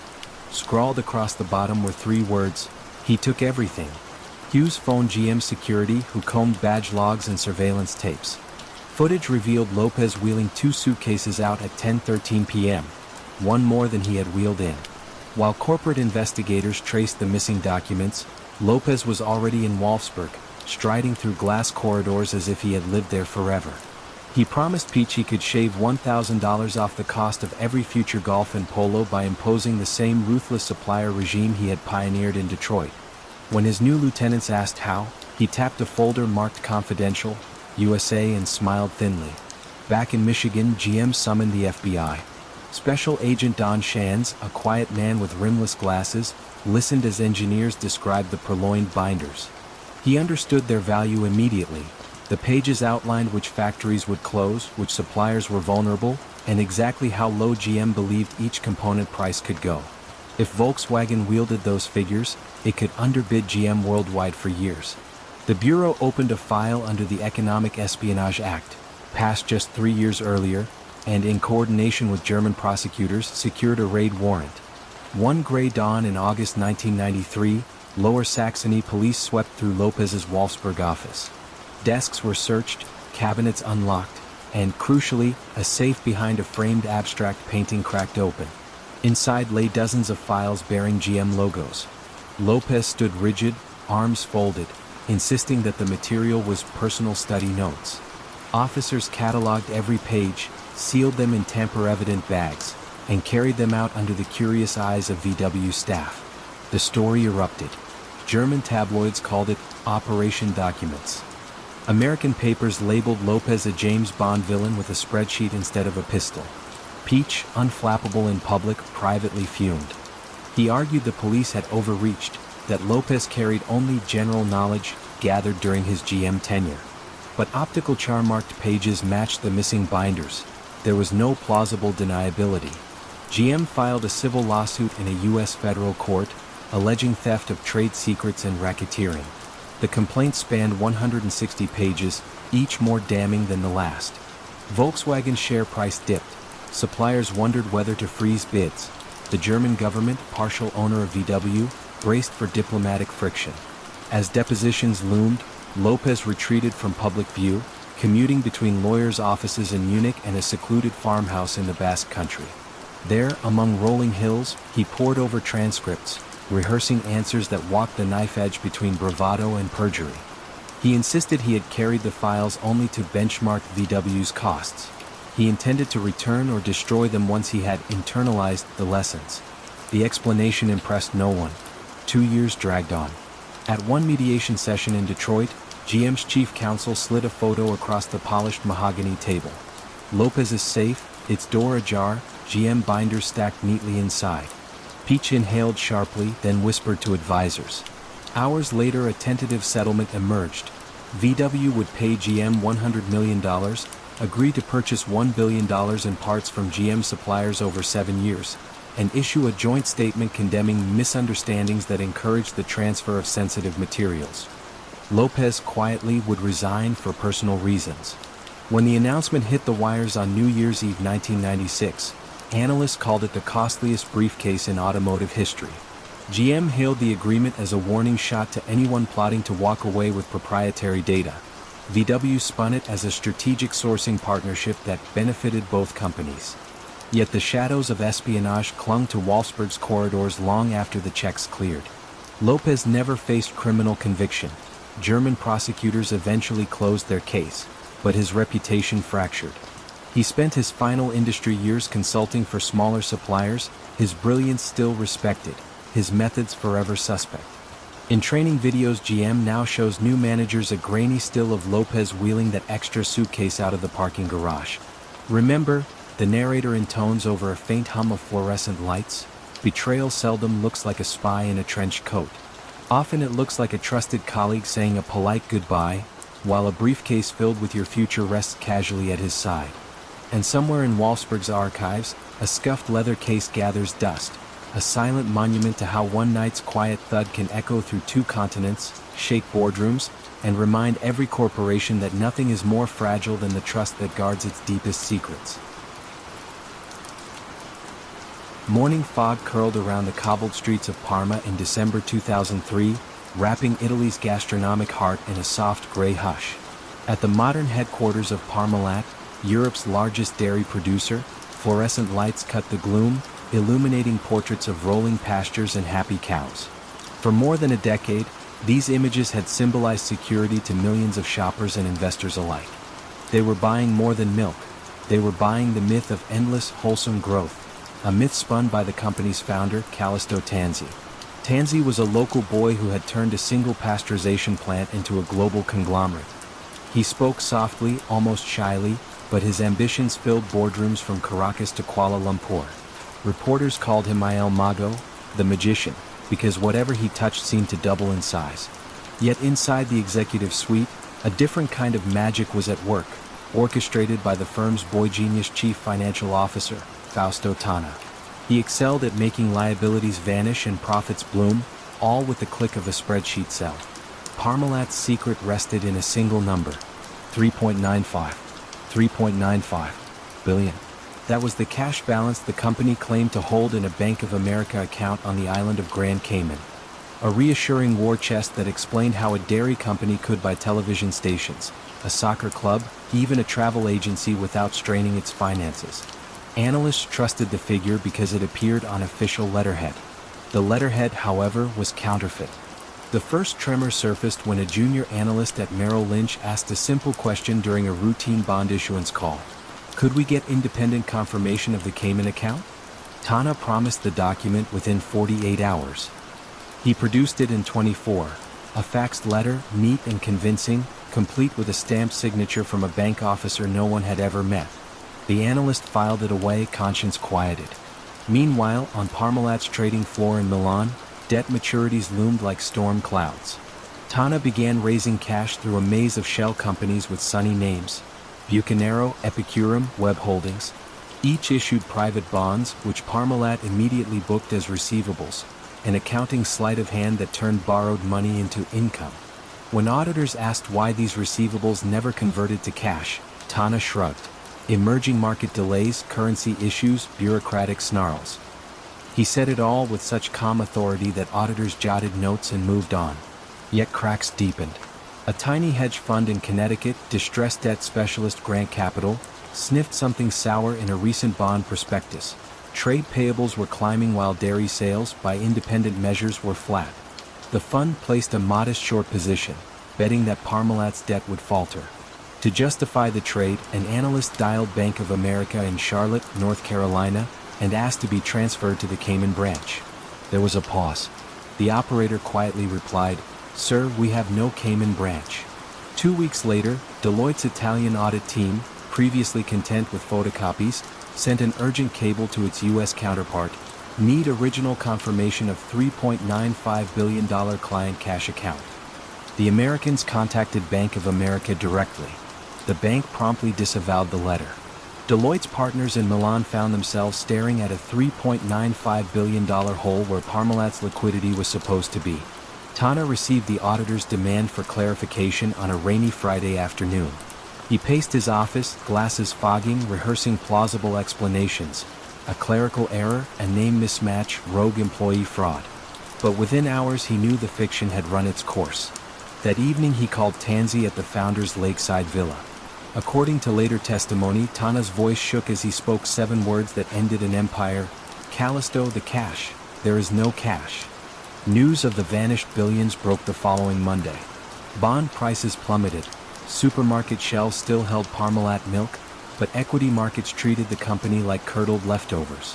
Italian regulators froze trading and raided headquarters, seizing hard drives still warm from daily backups. Tanzi, usually a picture of serene confidence, appeared on television looking ghost pale, insisting this was a temporary discrepancy. Investigators mapped a sprawling fraud. More than 200 shell companies funneled fake sales, circular loans, and forged assets back to the parent balance sheet. An internal memo labeled Operazione Buco, Operation Hole, laid out steps to patch cash deficits with ever larger bond issues, borrowing to pay interest on previous borrowing, the classic Ponzi echo in corporate form. The Cayman account was pure invention, the $3.95 billion balance chosen because it rounded neatly. As winter deepened, Parmalat filed Europe's largest bankruptcy to date, leaving $14 billion in unpayable debts. Pension funds in Bologna and Boston alike wrote down holdings. Small Italian farmers, once loyal suppliers, faced bankruptcy themselves. Callisto Tanzi was arrested at his daughter's apartment on Christmas Eve, escorted past neighbors stringing lights on balconies. In a Milanese courtroom months later, he admitted diverting €800 million to shore up his family's tourism venture and beloved Parma football club. He claimed he meant to repay it when market conditions improved. The judge did not share his optimism, sentencing him to 17 years. Fausto Tana cooperated, describing late-night sessions forging bank letters and concocting shell company names over espresso. He earned a reduced sentence but forever lost the mystique of genius. His spreadsheets were revealed as stage sets. Parmalat resurfaced in 2005 under new management, trimmed to its dairy core.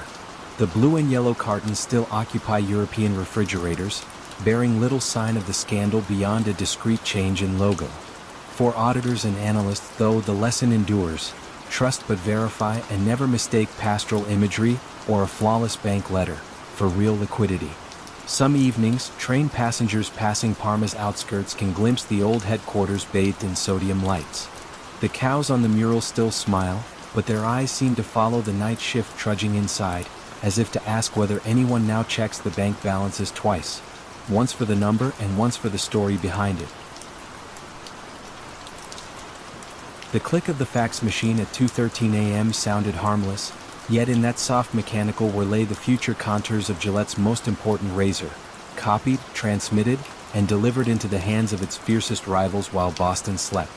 Stephen Lewis Davis, a bespectacled process engineer with a reputation for precision and punctuality, had remained in Building B long after the custodians finished their rounds. His cubicle overlooked the Charles River, where blue neon from the Zakim Bridge shimmered on black water. On Davis's screen glowed high-resolution drawings of the Mach 3, a triple-blade cartridge that promised the smoothest shave in company history. Launch day was still a year away, protected by layers of NDA-sealed secrecy, but Davis had grown cynical. His last promotion had stalled. His fiancée had ended their engagement. His student loan balance still resembled a mortgage. Opportunity, he decided, was not knocking at his door, so he would prise the door off its hinges. From a directory labeled Q3 Tooling, Davis exported CAD files, stress test data, and cost targets into a single archive. He encrypted it lightly, just a password derived from his dog's name, and printed a 4-page executive summary. Minutes later, the fax fed those pages through its rollers, dialing a number in London tied to Wilkinson Sword's research center. As the final sheet slid out, Davis felt a chill affection, the way a gambler might stroke a winning chip. He pocketed the confirmation slip, powered down the workstation, and slipped into the rainy night. Across the Atlantic, a junior product manager found the fax on the morning reception desk. A schematic of a blade assembly unlike anything Wilkinson had seen. He handed it upstairs. Within hours, executives convened behind frosted glass, whispering about whether to pursue the full dossier. They hesitated. The sender's cover page demanded £100,000 for complete digital files. Someone suggested calling legal, but curiosity won. An encrypted telex replied, "Send sample handle CAD first. Funds upon validation." Back in Boston, Davis sensed momentum. Over the next 4 weeks, he dispatched 17 emails from hotel business centers, routing them through anonymous remailers. Wilkinson transferred £30,000 up front into a Cayman account Davis had opened online. He used the first withdrawal to clear overdue credit cards, the second to lease a cherry red Saab he could not otherwise afford. He began waking early, shaving with lab prototypes, admiring the reflection of a man who finally felt ahead of the curve. Gillette's security team, however, excelled at pattern matching. Patty Sullivan, a former NSA analyst, monitored network anomalies flagged by intrusion software. One log showed that at 1:58 a.m., a dormant fax line had connected to an international number never used by Gillette vendors. She cross-referenced badge records. Only Stephen Davis had exited the garage minutes after that transmission. The coincidence gnawed at her. She ordered a silent audit of Davis's workstation and found recently deleted zip archives whose file names matched restricted Mach 3 directories. Sullivan alerted corporate counsel, who in turn phoned the FBI's Boston field office. Special Agent Richard Vinot, tall, bookish, and trained on the freshly minted Economic Espionage Act of 1996, set a trap. He created a spoof email account masquerading as Wilkinson Sword Procurement. A message landed in Davis's inbox. Need manufacturing tolerance tables before releasing final payment. Davis, eager for the remaining £70,000, responded within the hour, attaching a spreadsheet that revealed blade edge angles accurate to 1/100th of a degree. Vinot traced the IP to a cafe near Davis's apartment and secured a warrant. The arrest unfolded quietly. On a brisk October afternoon, agents met Davis as he returned from lunch, Saab keys twirling in his hand. They invited him to an interview room so ordinary it might have doubled as a HR office. Vinot laid out printouts, fax logs, email headers, bank transfers, and finally, a color rendering of the Mach 3 cartridge with Davis's initials in the CAD metadata. Davis's shoulders sagged. He spoke in half sentences, about debt, resentment, and a vague belief that corporate giants could absorb the loss. "It's just a razor," he muttered, as if saying it softly would shrink the magnitude. Vinot reminded him that Gillette had poured $750 million into Mach 3 development. One leak tolerance could shift market share worth billions. Davis signed a confession, and the U.S. Attorney's Office filed charges of theft of trade secrets, the first high-profile razor case under the new law. News exploded across financial pages. Clean shave turns dirty. Gillette stock dipped, then rebounded when executives assured investors that production timelines remained intact. Nonetheless, the company reinforced security overnight. USB ports epoxied shut, cameras over every exit, random briefcase checks at turnstiles. Wilkinson Sword, when contacted by prosecutors, cooperated swiftly, returning all materials and claiming upper management had never approved payment. The junior manager who initiated contact resigned and vanished into consulting anonymity. In federal court, Davis pleaded guilty. The judge, taking note of the nascent statute's deterrent purpose, sentenced him to 27 months and $1.5 million in restitution, a sum Davis could never realistically pay. Reporters observed that the punishment exceeded any prior intellectual property sentence for a single individual. Yet Gillette's counsel argued it was precisely the message the industry needed. Innovation depends on trust inside the lab as much as steel outside the vault. The Mach 3 launched on schedule the following summer, its ad campaign proclaiming, "the best a man can get." Few consumers knew that the glinting blades had nearly been common knowledge long before they hit the shelves. Inside Gillette's headquarters, orientation slides now pause on a still image of a late-night fax machine. The narrator says in an even voice, "Listen closely. Sometimes betrayal sounds like paper feeding through rollers while the world is asleep."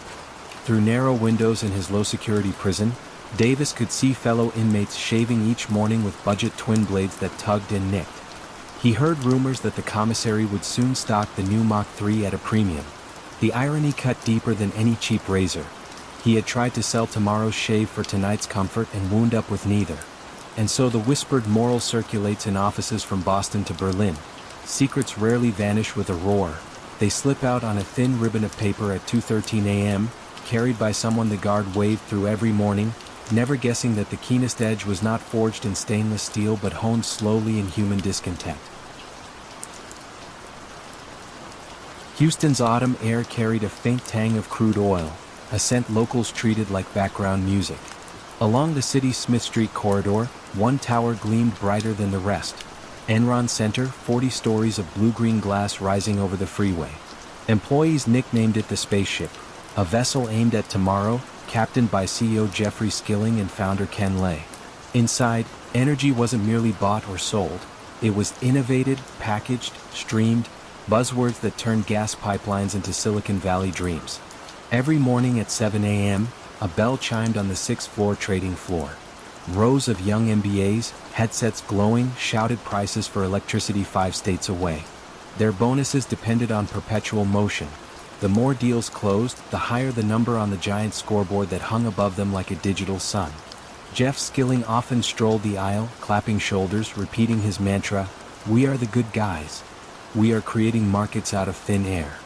Few questioned what lay behind that thin air. One who tried was Sharon Watkins, a senior vice president whose office window overlooked the looping freeway interchange locals called the Spaghetti Bowl. She spent evenings combing spreadsheets from special-purpose entities, oddly named vehicles like Chuko and Jedi. Their purpose, finance said, was risk management. Yet each one seemed to borrow money, buy an asset from Enron at a marked-up price, and then record a profit for Enron on day one. The cash never truly left the family, only the liabilities did. Those structures were the handiwork of CFO Andrew Fastow, a man who spoke in rapid-fire optimism. He hosted off-site meetings at a River Oaks mansion, silk ties loosened, explaining that transferring debt to SPEs freed Enron's balance sheet for bigger plays. Bankers from Citigroup and Merrill Lynch nodded.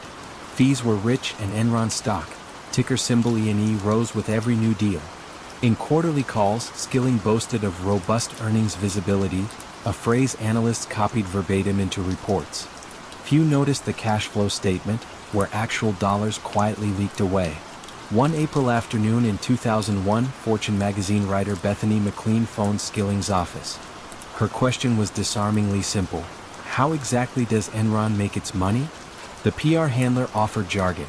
Bandwidth markets, weather derivatives, global broadband. Unsatisfied, McLean penned a piece titled, "Is Enron Overpriced?" Skilling dismissed it as lazy journalism, but within the spaceship murmurs turned to shivers. That summer California's power grid buckled under rolling blackouts. Traders on Enron's West Power Desk saw opportunity, using code names like Death Star and Ricochet to exploit congestion rules. One recorded phone call captured laughter as megawatts were rerouted in circles, driving prices sky high. When state regulators cried foul, Enron blamed environmental regulations and aging infrastructure. Public anger rose, but the stock price held. Faith often outlives facts. By September, Sharon Watkins had drafted a confidential memo to Ken Lay. "I am nervous that we will implode in a wave of accounting scandals." She urged an outside review. Lay thanked her, then asked the law firm Vinson and Elkins, already deep in Enron's deals, to investigate itself. Their report found no wrongdoing, only aggressive but permissible accounting. Markets, however, sensed smoke. Short sellers dug into footnotes and spotted $1.2 billion mysteriously missing from shareholder equity, an adjustment tied to Fastow's partnerships. On an October earnings call, a jittery analyst finally asked, "What are the assets in LJM2?" Skilling was gone by then, having resigned abruptly, for personal reasons. New CEO Lay stalled, promising clarity soon. shares slid from 90 to 35 in days. Fasto could feel walls closing in. One evening he met bankers in a downtown steakhouse, voice low, asking them to refinance a bridge loan covering yet another SPE. They declined. Without fresh funding, the shell game froze. On October 16th, Enron announced a $618 million quarterly loss and the equity write-down. 2 weeks later, the partnerships were unwound, revealing debts previously hidden. Moody's slashed Enron's credit rating to junk. Trading partners demanded cash collateral. The spaceship began its uncontrolled descent. December 2, 2001, dawned cold and sharp. Employees arriving at 1400 Smith Street found security guards handing out cardboard boxes. By midday, Enron filed the largest bankruptcy in U.S. history. Thousands of workers lost jobs and life savings. Their 401(k)s were stuffed with now worthless E&E shares, once touted by HR as better than bonds. In court, prosecutors displayed a flowchart of SPEs spiraling like an Escher staircase. Debt disguised as revenue, risk sold to phantom buyers, executives paid millions in guaranteed bonuses while ordinary staff watched pensions evaporate. Fasto pled guilty and cooperated, detailing how banks provided funding in exchange for lucrative future business. Skilling fought, insisting complex finance was misunderstood. Jurors disagreed, convicting him on 19 counts. Lay died before sentencing, his conviction vacated. Fasto served 6 years, Skilling 14. Houston's skyline still sparkles, but the Enron logo is long gone, letters auctioned to collectors of corporate relics. Yet on certain evenings when freeway lights trace the spaghetti bowl, drivers might recall the tower that once promised an energy revolution. Its lesson lingers. Inventions can reshape markets, but invented profits eventually demand repayment, with interest in shattered trust. A silver USB stick lay atop the king-size pillow of room 2415, gleaming against the immaculate white linen like forbidden chocolate on a diet plate. Ross Klein, Starwood's globetrotting brand chief, stared at it for a full minute before slipping it into his jacket and stepping into the midnight corridor of the W New York. He had just decided to steal an entire lifestyle. Klein had been the visionary behind Starwood's swaggering W brand, loft-style lobbies, DJ sets at check-in, cocktails served in chemistry beakers. Investors called him a genius. Rivals called him dangerous. Yet promotion after promotion left him craving more control, and Hilton's newly anointed CEO, Christopher Nassetta, whispered the magic words, "Global President, blank check. Build your own brand here." The catch, unspoken but understood, was speed. Hilton was late to the boutique hotel party, and Wall Street was impatient. 2 weeks later, Klein resigned. So did his lieutenant, Amar Lalvani, keeper of the W playbook. Their farewell cupcakes were still soft when Starwood's IT logs flashed red. A single user had downloaded 100,000 confidential files in 48 hours, design schematics, vendor lists, marketing plans for future W openings from Shanghai to Barcelona. The user ID belonged to Klein's executive assistant, who claimed she merely backed up archives for transition. Security wasn't convinced. Starwood's legal chief, Ken Siegel, dialed an internal hotline labeled Project Lighthouse and opened a quiet investigation. Meanwhile, in a borrowed loft near Hilton's Virginia headquarters, Klein unfurled the stolen trove. He rechristened the Project Denizen, a word that promised both worldly belonging and a hint of exclusivity. The files guided every step: pillow firmness, lobby scent formulas, even the exact lumens of the signature bedside glow cubes. A former Starwood architect, newly hired by Hilton, joked that it was like assembling IKEA furniture with the original manual. Everyone laughed, but some laughter sounded nervous. At Starwood, investigators traced file fingerprints. Optical character watermarks invisible to the naked eye surfaced in images now appearing on Hilton internal servers, handed over by a discreet whistleblower who feared the whole plan felt too perfect to be legal. Siegel gathered the evidence: metadata timestamps, duplicate Photoshop layers bearing Starwood tags, and phoned the FBI's New York office. Special Agent Brenda Carver booked a flight to McLean, Virginia. Hilton's modernist lobby was all glass and sunlight when Carver arrived with a subpoena. Executives hustled her into a boardroom where lawyers outnumbered chairs. She requested laptops, backup tapes, email archives. A partner from an outside firm objected on grounds of trade secret ambiguity. Carver raised an eyebrow and slid across the table a Denizen design deck. On page 3, the footer still read, W color palette version 6.1, confidential. Silence spread like dark ink in water. Publicly, Hilton claimed it merely recruited talent, not secrets. But within days Denizen's website went dark. Starwood, no longer secretive, filed an explosive civil suit in Manhattan. The complaint likened Klein to a jewel thief walking out of Cartier wearing the merchandise. Reporters feasted. The Wall Street Journal dubbed it War of the Hotels, while travel bloggers mourned a brand that hadn't yet opened a room. Under discovery, Hilton's inboxes revealed coded directives. Use SK's deck for vibe cues, mirror W's sent but adjust by 5%, rename sweat program to refresh but keep spec. One email from Lalvani crowed, we can be up and running 2 years faster this way. Judges seldom smile in chambers, but the presiding magistrate reportedly pursed his lips at that line. Facing punitive damages that could crack $1 billion, Hilton negotiated. In December 2010, the companies announced a dramatic settlement. Hilton would pay Starwood $75 million in cash, guarantee $75 million in hotel management contracts, allow an outside monitor to audit its design files for 5 years, and, most humiliating of all, accept a 2-year ban on launching any lifestyle brand. The press likened it to grounding a teenager while taking away the car keys and the college fund simultaneously. Klein and Lalvani left Hilton under a fog of non-disparagement clauses. Neither faced criminal charges, but both disappeared from mainstream hospitality for years, consulting in quieter corners where trade show name badges seldom reach. At an alumni panel, Klein later admitted, with a rueful half-smile, sometimes innovation walks right up to the plagiarism line and leans too far forward. Inside Starwood's headquarters in Stamford, new employee orientation now features a dimly lit photograph, a single USB stick resting on a pristine pillow. A calm narrator explains that the device contained 15 gigabytes of ambience, or about $750 million once lawyers added up. Trainees are reminded that loyalty is not measured by tenure ribbons but by what stays behind when someone packs their bags. Hilton, chastened, overhauled onboarding for external hires. Any recruit from a competitor signs an affidavit swearing they carry no proprietary data, and forensic teams ghost image their laptops on day one.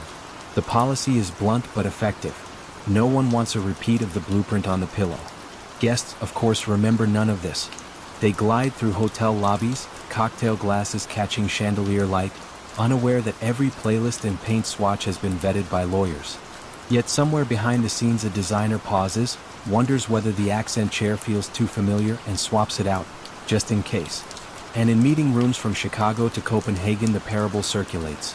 A USB drive weighs less than an ounce, but in the wrong pocket it can upend empires, freeze billion-dollar rollouts, and remind restless visionaries that the border between inspiration and theft is as thin as hotel linen, crisp, white, and unmistakable when you finally switch on the bedside lamp.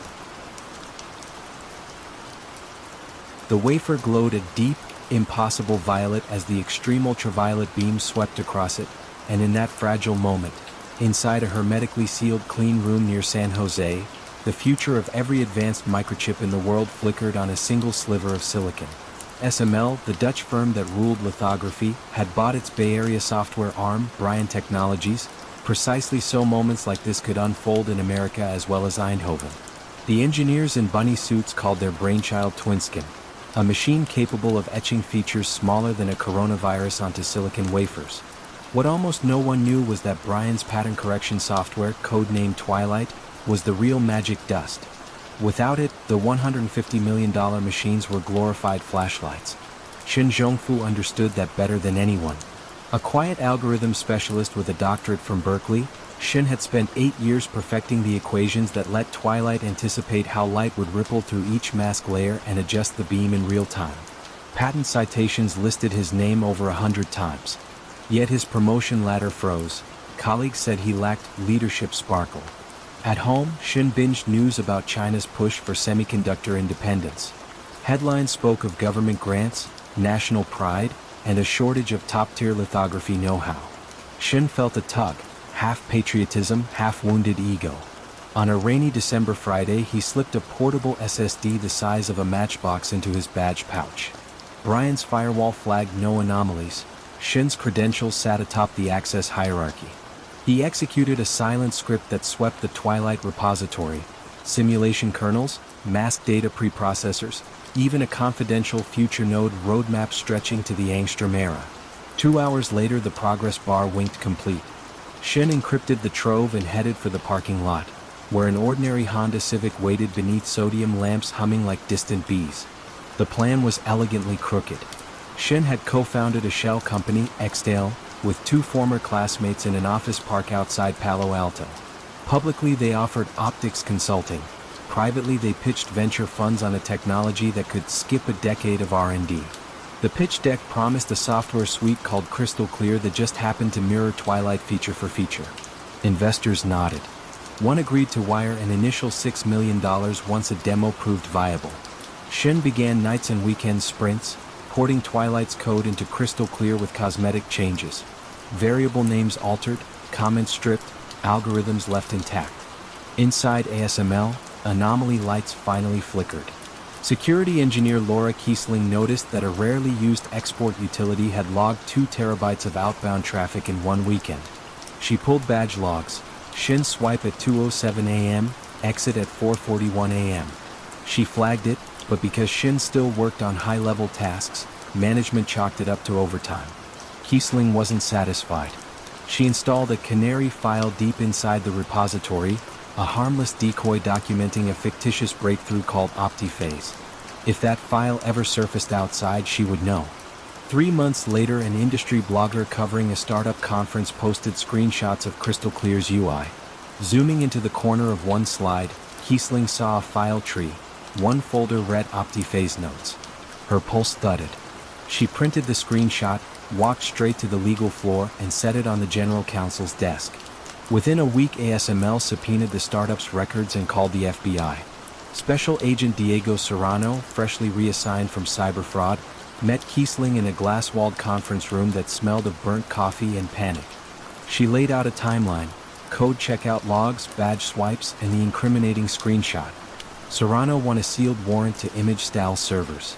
At dawn on a Tuesday, agents escorted Shin from his cubicle while digital forensics teams cloned drives. Shin's co-founders stared, pale, as the machines they'd leased on a bootstrap budget spewed gigabytes into evidence bags. The indictment that followed spanned 17 counts of theft of trade secrets. Prosecutors argued that Crystal Clear was functionally identical to Twilight, down to duplicated typos and error messages. Shin's defense painted him as an underappreciated engineer merely leveraging open knowledge. A witness for the prosecution displayed side-by-side code blocks differing only in whitespace. Jurors hardly needed the explanation. In November 2018, a federal jury found Xdale liable for $223 million in damages, small by semiconductor plant standards, colossal for a fledgling startup. Shin himself faced criminal sentencing. When the judge asked why he'd done it, Shin spoke in steady, almost rueful English. "I thought the world needed this technology faster, and I thought I deserved to lead it." He received 16 months and deportation upon release. ASML breathed, reinstated bonuses frozen during the investigation, and instituted draconian safeguards. Any code download over 50 megabytes triggered dual approval. Laptops required physical YubiKeys that logged geographic anomalies. In Eindhoven, a new sign appeared above the cleanroom entrance. "Light etches atoms, people etch trust." Yet the damage rippled. Chinese venture capital, once eager to bankroll gray tech transfers, grew skittish. U.S. lawmakers cited the XTL case while tightening export controls on EUV equipment. Recruiters found that some top engineers now refused offers from startups, fearing guilt by association. Every orientation at ASML's California site ends with a still photo. A lone Civic beneath orange sodium lamps, trunk partly open. The narrator's voice is almost tender. A single Matchbox drive can carry the blueprint for the next decade, but it can also carry every dream you have for that decade out the door. Shin works today at a city college in Guangzhou teaching basic optics, earning enough to pay rent but never enough to fund grand ambitions. Students say he still speaks of lithography with near religious awe, then falls silent, gazing at the chalk dust swirling through fluorescent light like motes in a vacuum chamber, remembering the night violet beams danced on a wafer while his download bar marched past 99%. And somewhere in Silicon Valley, an engineer finishing a late shift checks the badges, glances at the cameras, and thinks again before exporting tomorrow's miracle onto anything smaller than trust itself. The countdown clock read T12 hours when a plain manila folder changed the balance of America's space launch industry and sent two aerospace giants into a legal tailspin. Inside the folder lay photocopies of Lockheed Martin's most guarded pricing tables for the Titan IV rocket. Numbers so sensitive they were printed only once a quarter, stored in a cipher-locked safe, and shown to executives in a windowless vault nicknamed the bunker. Yet on a humid June afternoon in 1998, the papers rode quietly in the briefcase of Kenneth Branch, a mid-level engineer who had just resigned from Lockheed to join its arch-rival, Boeing. Branch was genial, forgettable, the sort of man who knew every underdesk cable in the launch control center but never spoke above a murmur.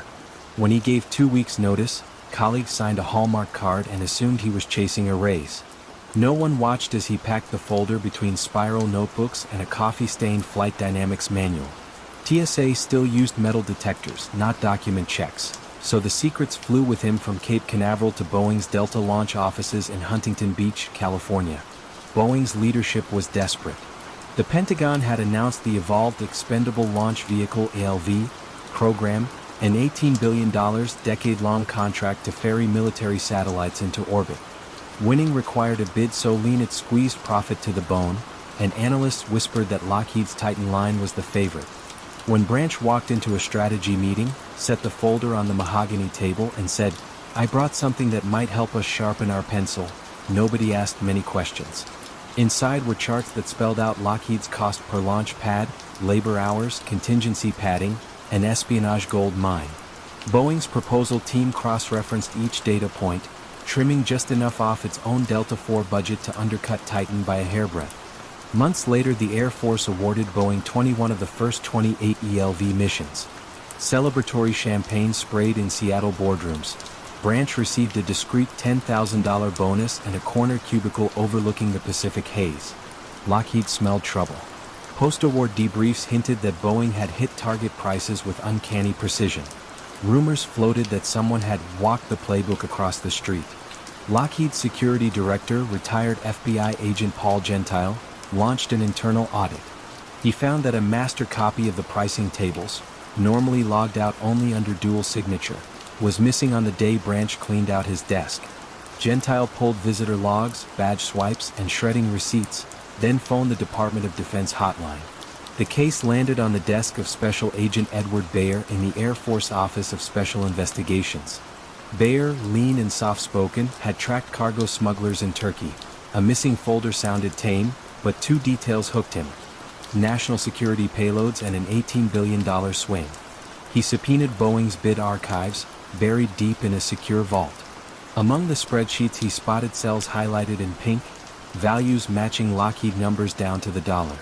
Margins had been shaved not randomly but systematically, as if someone knew each threshold to the second decimal.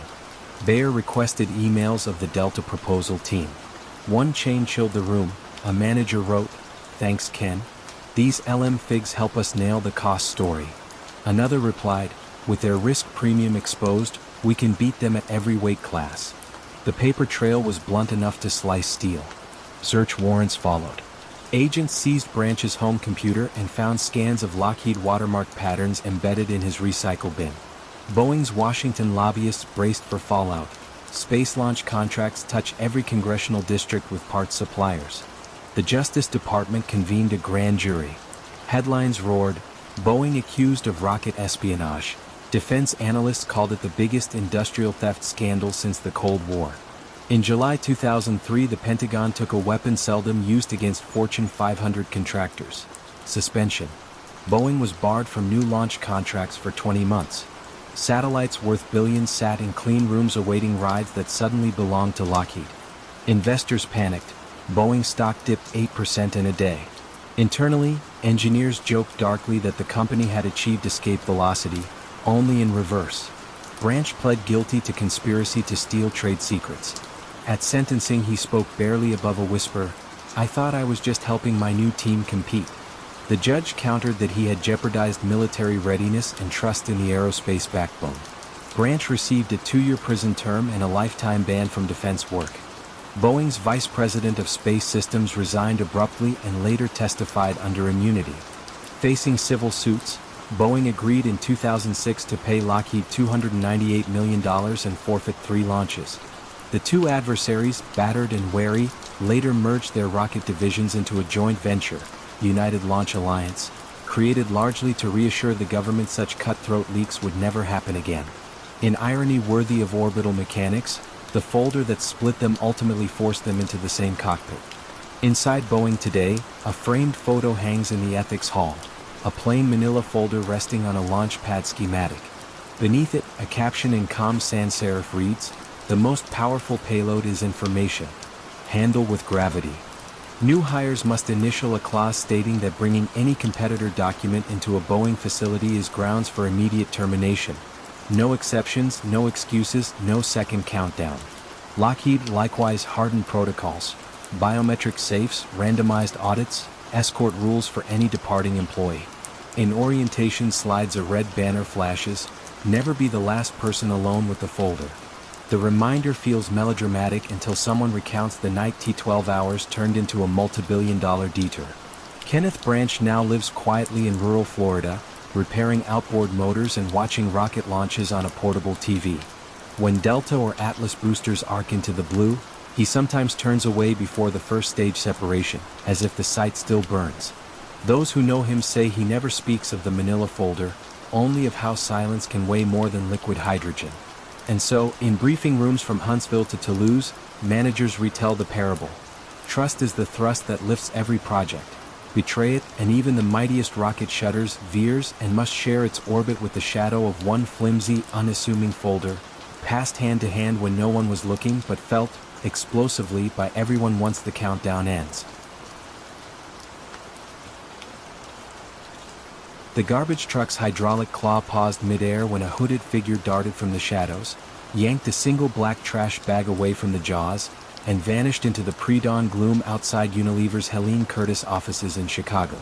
Few noticed the interruption, yet inside that plastic skin lay formulas, market forecasts, and an espionage scheme that would force Procter & Gamble to issue the most humiliating apology in its storied history. Unilever's building sat on North Martingale Road behind a neat hedge of yews. Security focused on badge readers and reception desks, assuming that danger entered through the front. They rarely thought about what left through the rear: the copy room purge, the product testing cast-offs, the draft strategy decks tossed out by assistants chasing inbox zero. Competitive intelligence consultant Jay Miller thought about nothing else. His small Cincinnati firm, Competitive Edge, promised Fortune 500 clients insight without footprints, and he believed the cleanest footprints were those carried away by city sanitation. In early 2000, Miller pitched P&G's haircare leadership a daring plan. Pantene and Head & Shoulders faced blistering competition from Unilever's freshly acquired Sunsilk line. If P&G could learn Sunsilk's launch timing, fragrance panels, and ad spend, it could outflank the newcomer.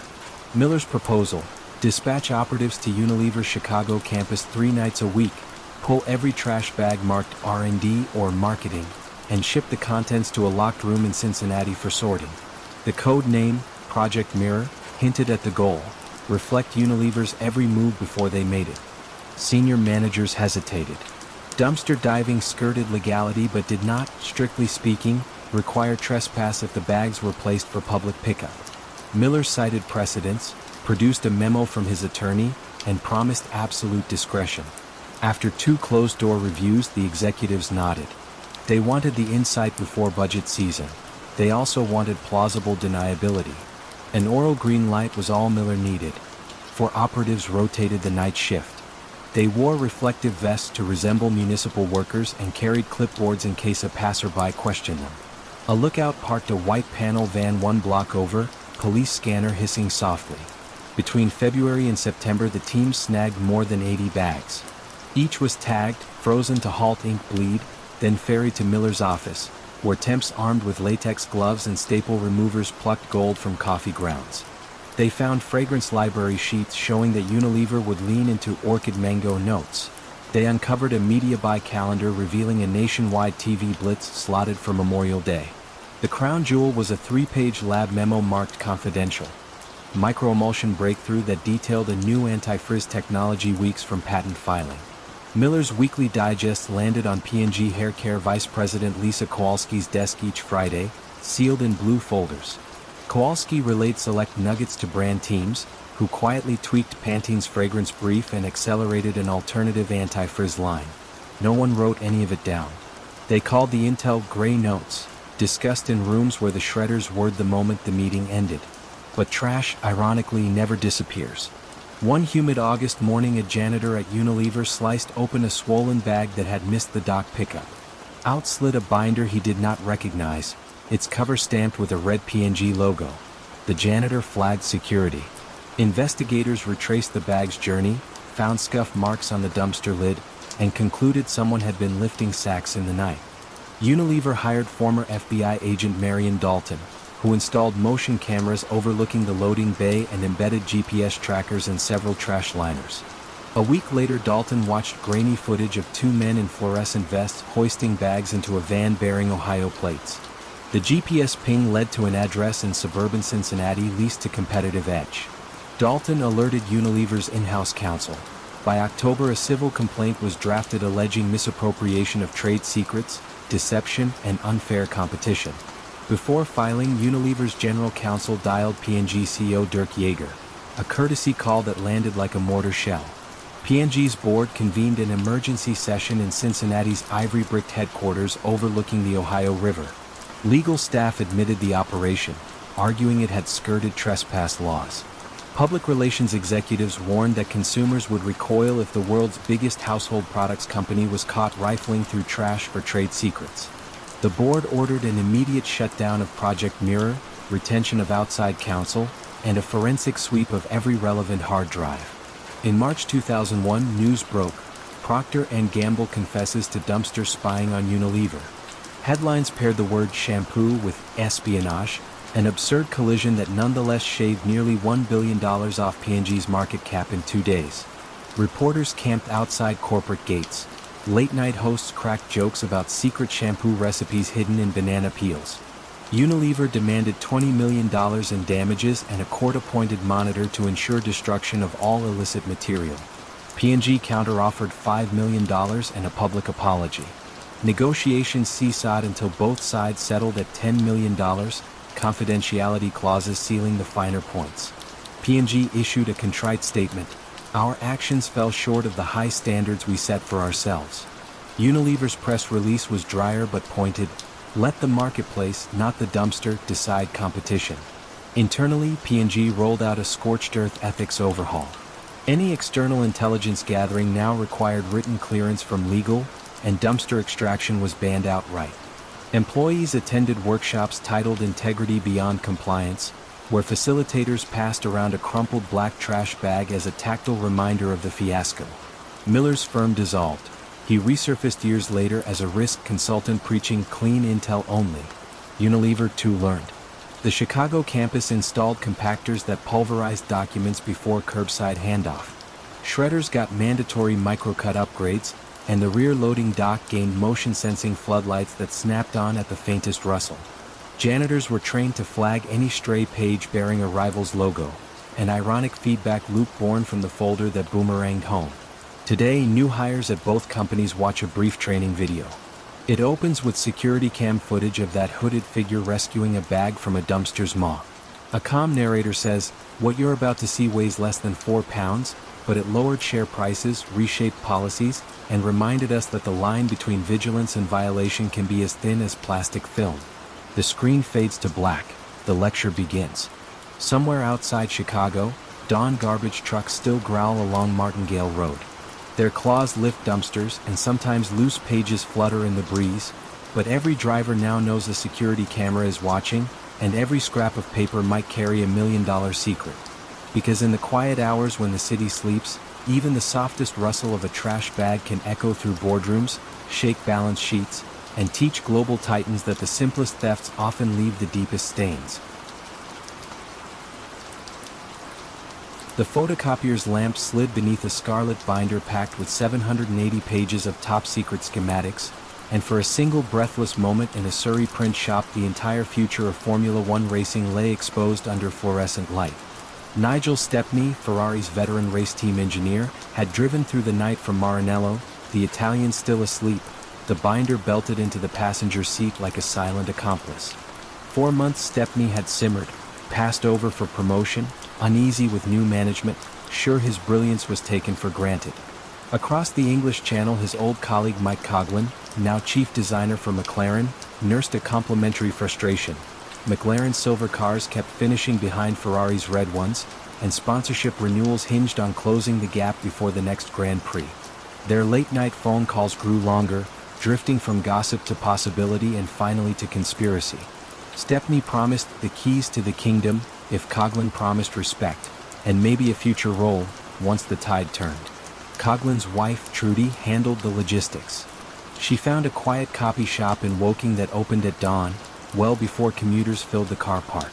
On April 29, 2007, she carried the red binder to the counter and asked the sleepy attendant to duplicate the entire contents, double-sided, no questions. The young clerk glanced at the Ferrari prancing horse watermark on the title page, but customers with high-performance cars were common in Surrey. He shrugged and fed the pages into the machine. By sunrise, 2 fresh sets of Ferrari's 2007 technical dossier, aerodynamic data, tire pressure curves, pit stop choreography, even a confidential wind tunnel correlation table, were sealed in clear plastic sleeves. One went into a household cupboard marked recipes, the other traveled to McLaren's design office, slipped beneath Coughlin's drafting table. Formula One paddocks thrum with rumor, and soon whispers of an inside advantage flitted between motorhomes. Ferrari noticed subtle echoes of its own innovations on McLaren's MP4-22 chassis, twin-bridge front wings, bargeboard cutouts matching Maranello's unreleased CAD renders. Stepney's colleagues voiced suspicions. He deflected with jokes, but looked increasingly haggard. Meanwhile, Coughlin's drafts evolved at uncanny speed. Simulation teams murmured that the wind tunnel suddenly loves us. The scheme began to unravel over something small. Stepney ordered a batch of white powder from a local chemical supplier. He claimed it was for honest testing, yet a Ferrari quality control inspector feared sabotage and alerted security. Management launched a quiet internal probe. Stepney, feeling the net tighten, texted Coughlin, "We need insurance. Keep everything safe." Coughlin moved the binder from his office to his home study, hiding it behind children's board games. Ferrari filed a criminal complaint in Medina, naming Stepney in vague terms. Italian police tapped phones.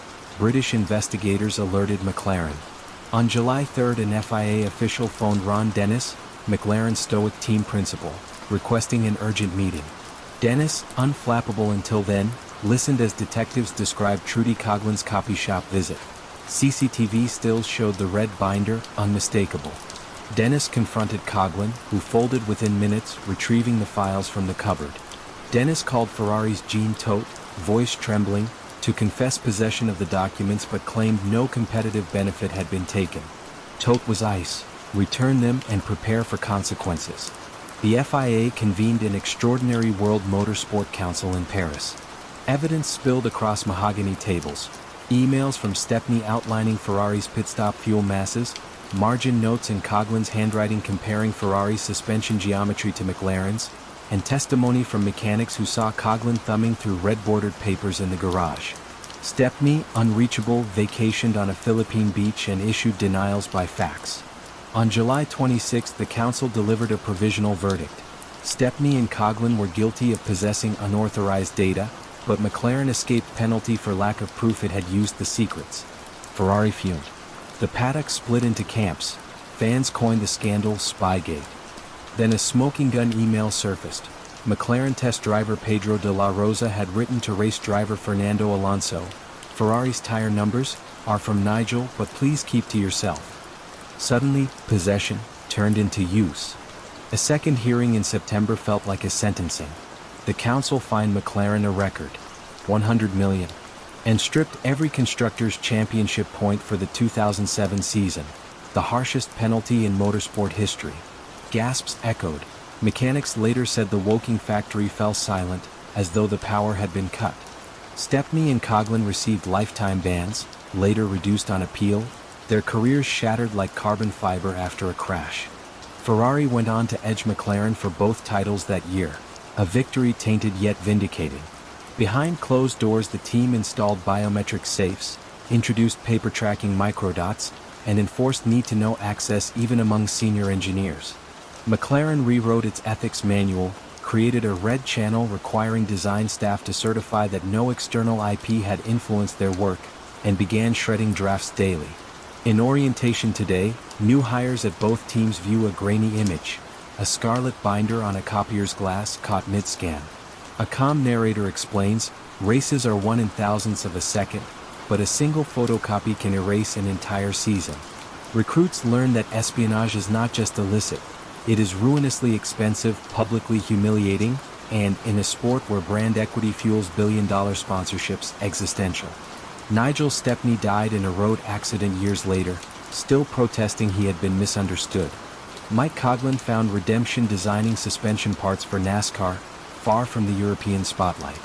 In quiet moments he reportedly keeps a souvenir scrap of that red binder, a reminder that brilliance untethered from integrity can spin even the fastest mind into a gravel trap. And so, under the glare of trackside floodlights from Monza to Silverstone, engineers whisper the moral. The fiercest drag is not aerodynamic, it is the weight of secrets taken under fluorescence at dawn, secrets that promise speed yet guarantee only the slow grind of scandal once the copier lamp clicks off.